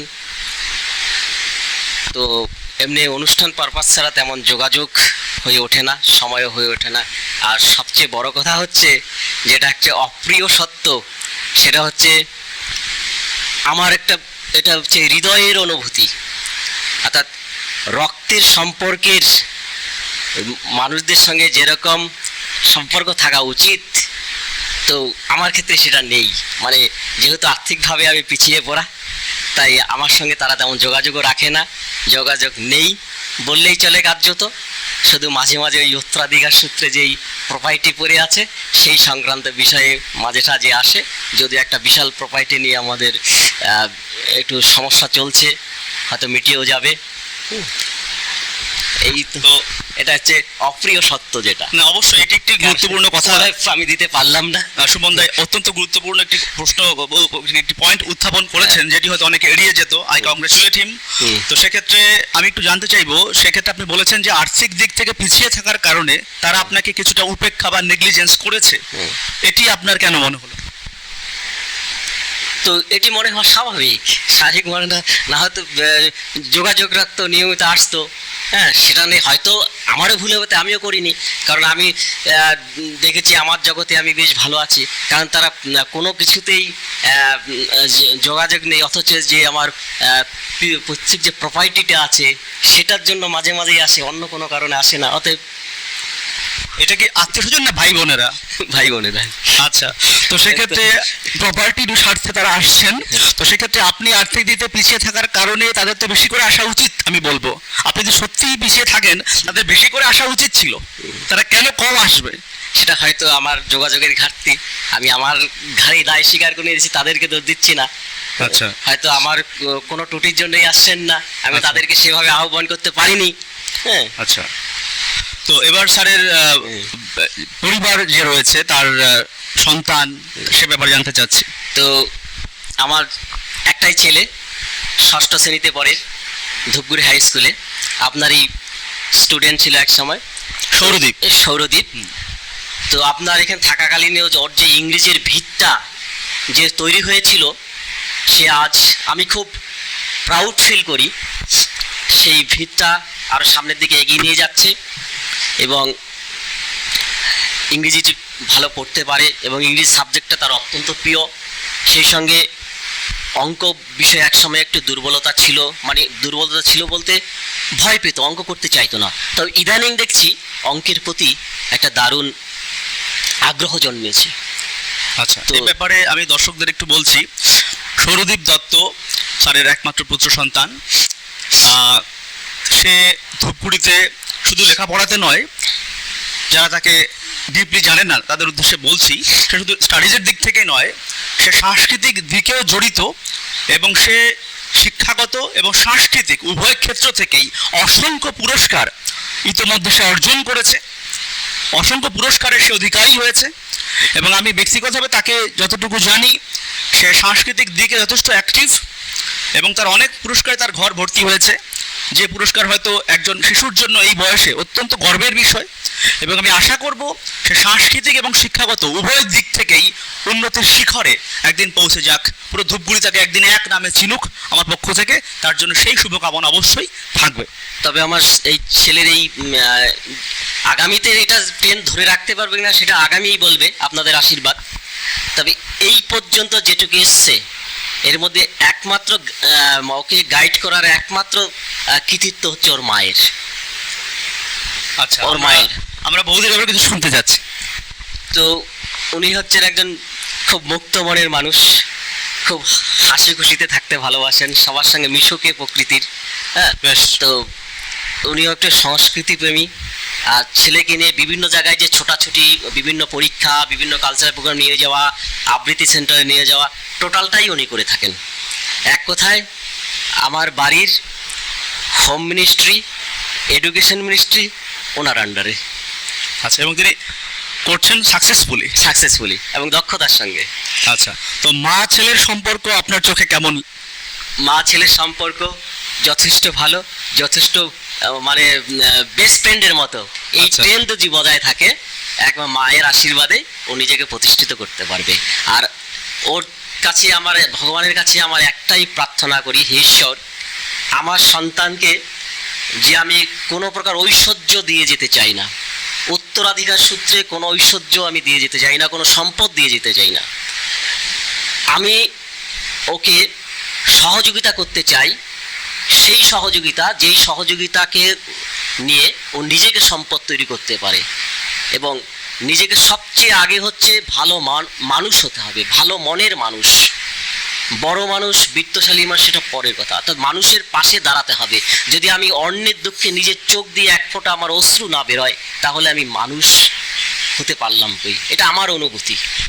অর্থাৎ আমি একজন মানুষকে সহযোগিতা কি, আমি কিছুই দিতে না, তার পাশে গিয়ে যে দাঁড়ানোর অনুভূতিটা যেন আমার থাকে, সবচেয়ে আগে এটা দরকার। মানে সহানুভূতি, সহানুভূতি, তার পাশে গিয়ে দাঁড়ানোর অনুভূতি। মানে আগে তার চরিত্র রক্ষা, এরপর বাকি যে বিষয়গুলো জীবনে অর্জন করা প্রয়োজন হয় সেগুলো সে আস্তে আস্তে অর্জন করে নিতে পারবে। আচ্ছা, তো অনুষ্ঠানের পর্যায়ে আমরা সুমনদার কাছ থেকে একটা বিষয় জানতে চাইবো, তার একান্তই ব্যক্তিগত, তার অনুমতি সাপেক্ষে আমি প্রশ্ন করে তার কাছে জানতে চাইছি। সুমনদার এই দীর্ঘ কর্মজীবনে বা তার এই সমগ্র জীবনে তার কাছে মনে হয়েছে যে এই সিদ্ধান্তটি বা এই কাজটি হয়তো আমার করা ঠিক হয়নি জীবনে, হয়তো আমি না করলেও পারতাম বা না করলে ভালো হতো, এমন কোনো আক্ষেপ আপনার জীবনে আছে কিনা? জীবন নিয়ে আমার কোনো আক্ষেপ কোনোদিনই ছিল না, আজও নেই, ভবিষ্যতে থাকবে না। মানে আমি যখন যেমন তখন তেমন, মানে যে কোনো পরিবেশে আমি নিজেকে মানিয়ে নেওয়ার চেষ্টা করি। মানে কোনো কিছু নিয়েই আমার কোনো আক্ষেপ নেই। হ্যাঁ, আমি ভাবি হ্যাঁ এটা হয়েছে, তো হয়তো এটা হওয়ার ছিল হয়েছে, বা এটা হবে বলেই হয়েছে, মেনে নিচ্ছি, শেষ। আচ্ছা, সেক্ষেত্রে হচ্ছে অ্যাডজাস্টমেন্ট যেটা বলা হয়ে থাকে, সুমনদা অ্যাডজাস্ট করে নিচ্ছেন পরিস্থিতির সাথে।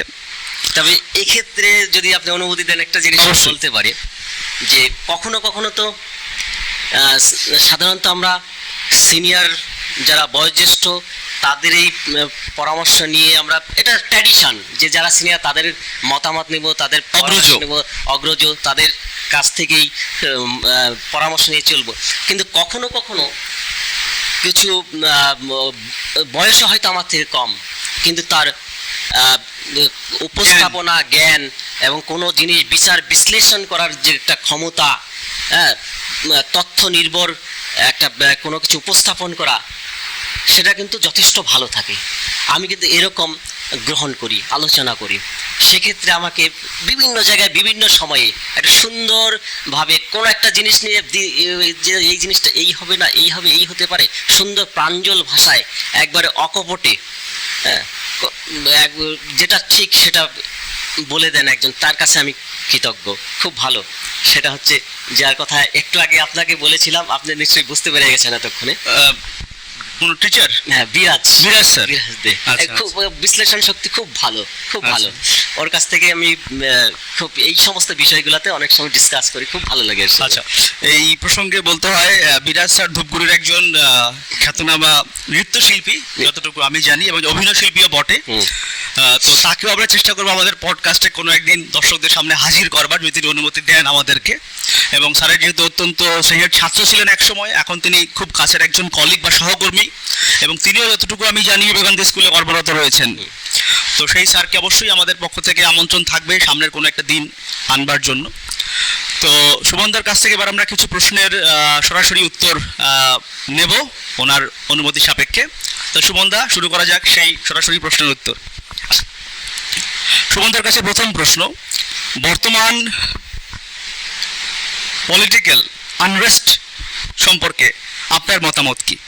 আনরেস্ট মিন রাজনৈতিক অস্থিরতার ব্যাপারে। দেখুন, এই বিষয়টা, রাজনৈতিক বিষয়টা আমি একটু এড়িয়ে চলছি একজন নাগরিক হিসেবে। তো আমার যেটা মনে হয়, শিক্ষিত সমাজ বলতে আমরা যেটা ভাবি যে এই রাজনীতিতে আমি যাব না, অর্থাৎ সেই লোকজনকে বেশি করে যোগদান করা উচিত। আচ্ছা, তাদের আরো বেশি সংখ্যক শিক্ষিত মানুষকে, যা সুশীল সমাজের মানুষকে বেশি সংখ্যক রাজনীতিতে যুক্ত হওয়া উচিত, এগিয়ে আসা উচিত। তাহলে এই বিষয়গুলো দূর হতে পারে। দ্বিতীয় প্রশ্ন, সেটি হচ্ছে বর্তমান যে নাম্বার সর্বস্ব লেখাপড়া দেখতে পাচ্ছি আমরা সব জায়গাতেই, সব মাধ্যমেই, সেই নাম্বার সর্বস্ব শিক্ষার ব্যাপারে আপনার মতামত কি? এই নাম্বার সর্বস্ব এটা নিয়ে আমি অনেক সময় অনেক বিপত্তির সম্মুখীন হয়েছি।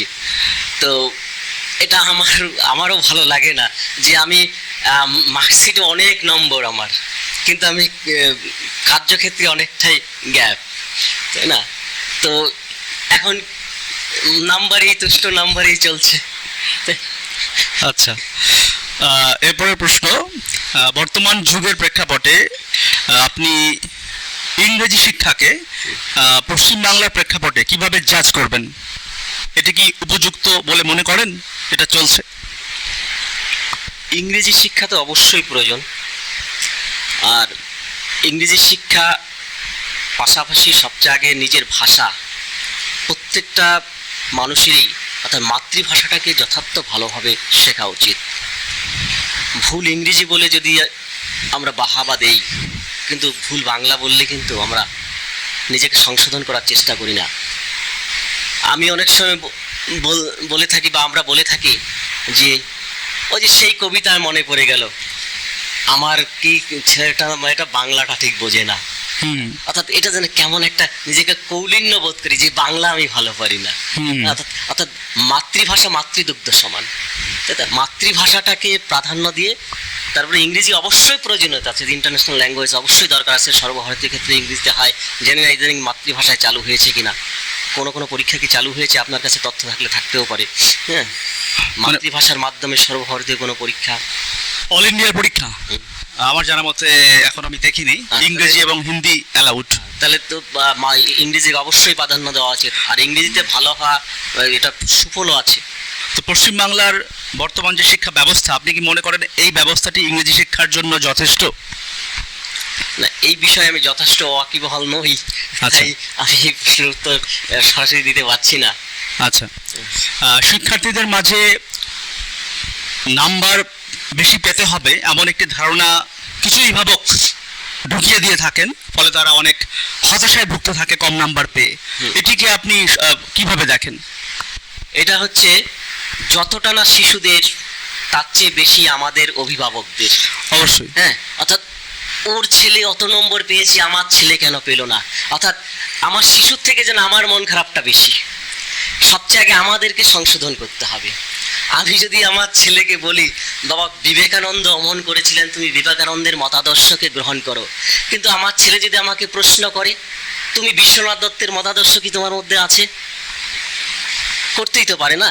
আমি যদি ছেলেকে বিবেকানন্দের মতাদর্শ পোষণ করতে বলি, তাহলে আমাকে তো বিশ্বনাথ দত্তের ভাবধারা আগে গ্রহণ করতে হবে।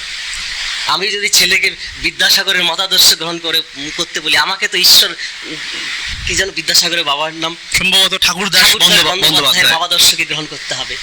অর্থাৎ আমি কি করছি আগে, অর্থাৎ আমি নিজে ঠিক করে তারপরে সেটা আমি সন্তানের মধ্যে ছাপাবো। তার মানে এই নাম্বারের চাপ দেওয়াটাকে আমি সমর্থন করছেন না? আমি সমর্থন করি না। অর্থাৎ ও তো আর যোগ্যতা অনুযায়ী চেষ্টা করে যাচ্ছে। আমার ছেলে বা যার ছেলেই এবিসি, যার ছেলেই হোক না কেন, থ্রিতে পড়ছে, ওর মধ্যে থ্রি লেভেলের ধারণাটুকু আছে কি না সেটা দেখতে হবে। আমি যদি থ্রির মধ্যে গিয়ে কিছু হাই লেভেলের কিছু ঢুকিয়ে দিয়ে সেটা ওর কাছ থেকে আশা করি সব বাচ্চারা ওটা নিতে পারবে না। কিছু হয়তো পারতেই পারে, ব্যতিক্রম তো থাকেই। আচ্ছা, ব্যতিক্রম তো থাকেই। আমি ক্লাস 3-4-এর যে সিলেবাস আমার ছেলে যেটা পড়ছে ওই লেভেলটাও পারছে কিনা, 6-এ পড়ছে বা 5-এ পড়ছে, ম্যাথের ক্ষেত্রে গুণনীয়, গুণিতক, লসাগু, গসাগু ইত্যাদি সে পারছে কিনা, ইংরেজিটা রিডিং পড়ে বিষয়টি বুঝতে পারছে কিনা, বাংলাটা পড়ে বিষয়বস্তুটা বুঝতে পারছে কিনা, ওই অ্যাঙ্গেলে কোনো প্রশ্ন করলে সে উত্তর দিতে পারছে কিনা, এই বিষয়টা, এই ধ্যানটুকু থাকলে বাকিটা ধাপে ধাপে সে হয়ে যাবে। এটা আমার বিশ্বাস। আমি জানি না আমার বিশ্বাস ঠিক বা ভুল হতেও পারে।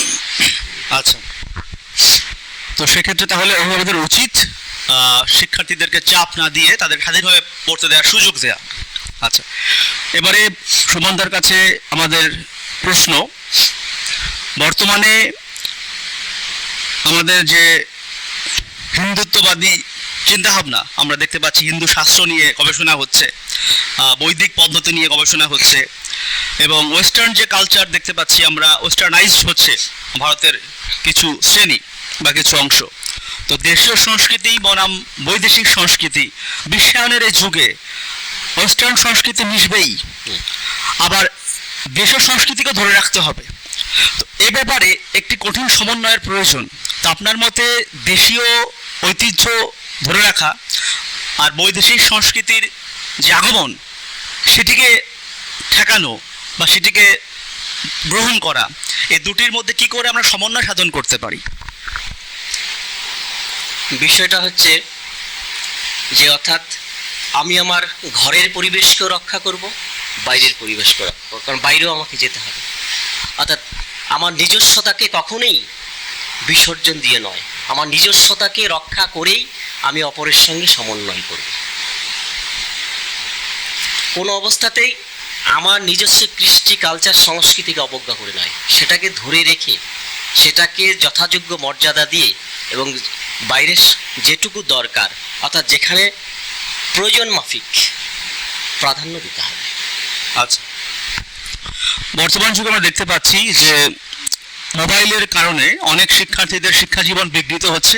কোনো কোনো ক্ষেত্রে শিক্ষার্থীদের শিক্ষা জীবন বিঘ্নিত হচ্ছে বটেই, সঙ্গে সঙ্গে তাদের নিজস্ব জীবনও বিঘ্নিত হচ্ছে বা ধ্বংস হচ্ছে। তো মোবাইলের এই কুপ্রভাব থেকে, ব্যাড এফেক্টস থেকে আমাদের নতুন শিক্ষার্থীদেরকে বাঁচানোর জন্য আমরা অভিভাবকরা যারা রয়েছি তারা কি করতে পারি? মোবাইলটা শুধু শিক্ষার্থী বা শিশুরাই এফেক্টেড না, আমরা অভিভাবকরাই অনেকাংশে এই জন্য দায়ী। অর্থাৎ আমরা অনেক সময় কি করি, সেটা হচ্ছে যে সারাদিন পরে বা বিভিন্ন সময় যখন শিশুর সঙ্গে বা বাচ্চাদের সঙ্গে আমাদের দেখা হয়, তখন ওরা হয়তো বিভিন্ন আবদার করে, বিভিন্ন বায়না করে, আমরা কিন্তু সহজ পদ্ধতিতে সব কিছুকে ধামাচাপা দিয়ে ওই একটা মোবাইলটা হাতে ধরিয়ে দিই। আমিও যে কখনো করিনি তা নয়, কিন্তু আমি অস্বীকার করছি না, কিন্তু এই জায়গাটা থেকে আমাদের সরে আসতে হবে অবশ্যই। অর্থাৎ একটা শিশু, আপনি ও তো কাদা মাটি, তো ওকে যা শেখাবো, যে ছাঁচে গড়বো সেই তো হয়ে উঠবে। ও যা দেখবে, শিশুরা তো অনুকরণ প্রিয় হয়, অবশ্যই। তো ওর তো তাই হবে। সবার আগে হচ্ছে আমার বাড়ির পরিবেশ ঠিক করতে, আর বাড়ির পরিবেশ ঠিক করতে গেলে আমাকে ঠিক হতে হবে, এটা হচ্ছে সবচেয়ে আগে দরকার। তো সেক্ষেত্রে তাহলে ব্যাপারটা চলে আসছে খুব গোড়ার দিকে, যে অভিভাবকদের নিজেদেরই সংশোধন দরকার। কিছু কিছু ক্ষেত্রে, আমি সবাইকে বলতে পারছি না, আচ্ছা, মানে যাদের প্রয়োজন আছে, আচ্ছা, অনেক আছেন যথেষ্ট ভালো, আচ্ছা, ঠিক আছেন, মানে এটা তো সার্বিক কথা, এখন সুনির্দিষ্ট কোনো কথা নয়, সার্বিক একটা আলোচনা।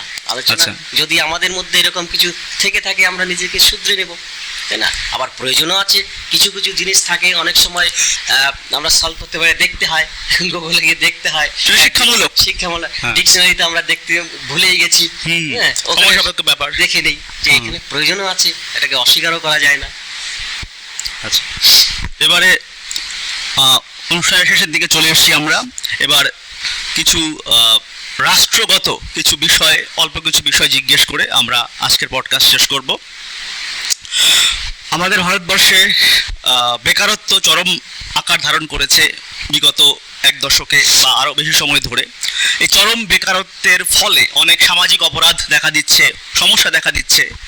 এই চরম বেকারত্বকে আটকানোর প্র্যাকটিক্যাল সমাধান কি হতে পারে আপনার মতে, স্যার? প্র্যাকটিক্যাল সমাধান, এটা খুব কঠিন একটা প্রশ্ন, তবু আমি আশা করি আপনি আবারও আপনার স্বভাবসুলভ ভঙ্গিতে সহজ উত্তর দেবেন। সহজ উত্তর একটাই, অর্থাৎ আমার আশেপাশে যা কিছু আমরা প্রত্যেকে মিলে যদি সেই পরিবেশটাকে একটা সুস্থ চেষ্টা করি, সেটাই আর কি সার্বিক। আচ্ছা, তো সেক্ষেত্রে হচ্ছে কাজের ব্যাপারে তাহলে সুমন দা তাহলে কি পরামর্শ দেবেন, কি করে কাজ সৃষ্টি করা যেতে পারে? ভীষণ কঠিন প্রশ্ন। কাজ কি করে সৃষ্টি করব, উদ্যোগ নিজে। সেক্ষেত্রে তাহলে সরকারের ভূমিকা কি থাকতে পারে? সরকারের ভূমিকা অবশ্যই কাজ সৃষ্টি করার দায়িত্ব থাকে, কিন্তু কিভাবে সেটা মুখ্যমন্ত্রী, রাজ্য সরকার এবং কেন্দ্র সরকার তারা কি ভূমিকা নিতে পারে এই ক্ষেত্রে? তারা তাদের মতো করতে নিশ্চয়ই নেই।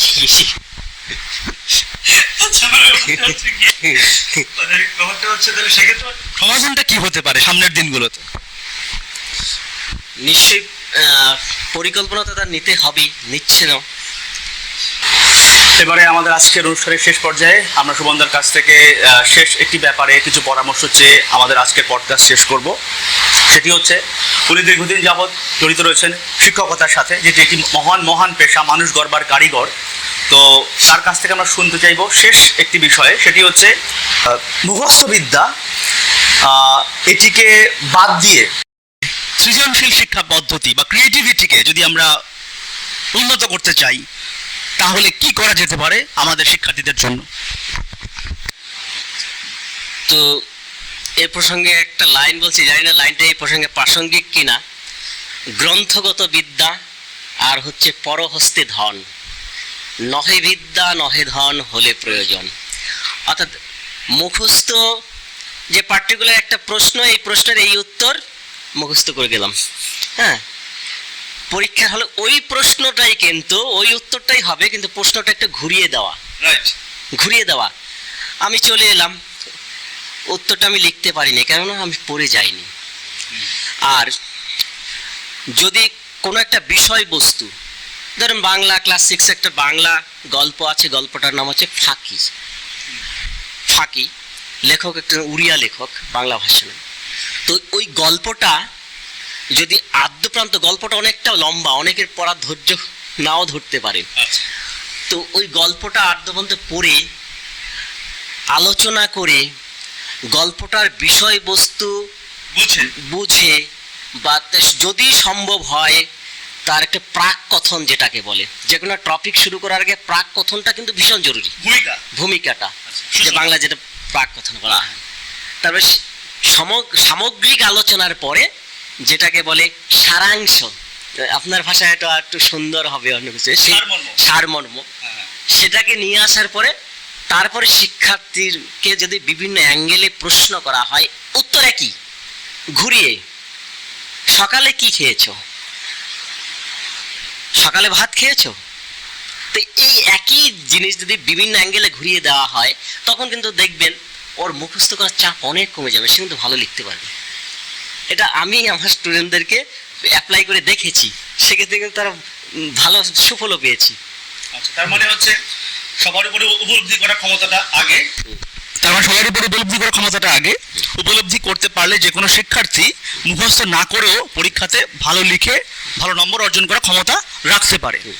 আচ্ছা, ধন্যবাদ সুমনদাকে তার অত্যন্ত সৃজনশীল এবং সহজ উত্তর দেওয়ার জন্য। সুমনদার কাছ থেকে আমাদের অনেক কিছু শিখবার রয়েছে। ওনার সঙ্গে আমার ব্যক্তিগত একটি পরিচয় রয়েছে। ইনি অত্যন্ত ভদ্র, বিনীত, মার্জিত একজন ব্যক্তিত্ব ধূপগুড়ির বুকে। বর্তমান যুগে এরকম নিবেদিত প্রাণ, ডেডিকেটেড শিক্ষক পাওয়া সত্যি ভাগ্যের ব্যাপার। আজ আমি অত্যন্ত গর্বিত এবং আনন্দিত যে আমার পডকাস্টে আমি আজকে সুমনদার মতো একজন বিনীত, একজন সৎ শিক্ষককে পেয়েছি, এবং আশা করব সুমনদার সাথে আমাদের সমাজ, আমাদের দেশ সুমনদার মতো মানুষদের যথার্থ মূল্যায়ন করুক, তাদেরকে যোগ্য প্রতিদান দিক, এবং সুমনদার মতো শিক্ষকদের আমাদের সমাজে অত্যন্ত প্রয়োজন। তারা আছেন বলেই হয়তো এখনও শিক্ষা ব্যবসা হয়ে যায়নি, এখনও শিক্ষা বিক্রি হয়নি, এখনও শিক্ষাকে পণ্য হিসেবে কিছু শিক্ষক দেখেন না। তারা মানুষ গড়বার জন্য নিজের জীবনের আরামাইশকে বিসর্জন দিয়ে তারা দিনরাত কাজ করে যাচ্ছেন সমাজকে তৈরি করবার জন্য, শিক্ষার্থীদের তৈরি করবার জন্য, কিছু দেবার জন্য। এই সুমনদার মতো শিক্ষকেরা আমাদের সমাজের গর্ব। দুঃখের বিষয়, আজ শিক্ষা এবং স্বাস্থ্য এই দুটি বিষয় নিয়ে আসলে কখনো ব্যবসা হয় না। দুঃখের বিষয়, আজ এই দুটি বিষয় নিয়েই প্রচণ্ড মাত্রায় বাণিজ্য হচ্ছে, যেটি অত্যন্ত ঘৃণ্য পর্যায়ে চলে গেছে। আশা করি সুমনদার এই পডকাস্ট দেখে অনেক অনুজ নবীন যারা রয়েছেন, শিক্ষকতাকে পেশা গ্রহণ করতে চাইছেন, they want to become teachers in futures, আশা করি সকল ইয়াংস্টারেরা আশা করি সুমনদার এই পডকাস্ট দেখে, বক্তব্য দেখে তারা একটা মহান ব্রত নিয়ে শিক্ষকতার পেশায় আসবেন। আপনাদের সবাইকে ধন্যবাদ আমাদের সঙ্গে থাকবার জন্য। আমরা সুমনদাকেও ধন্যবাদ জানাচ্ছি। অসংখ্য ধন্যবাদ।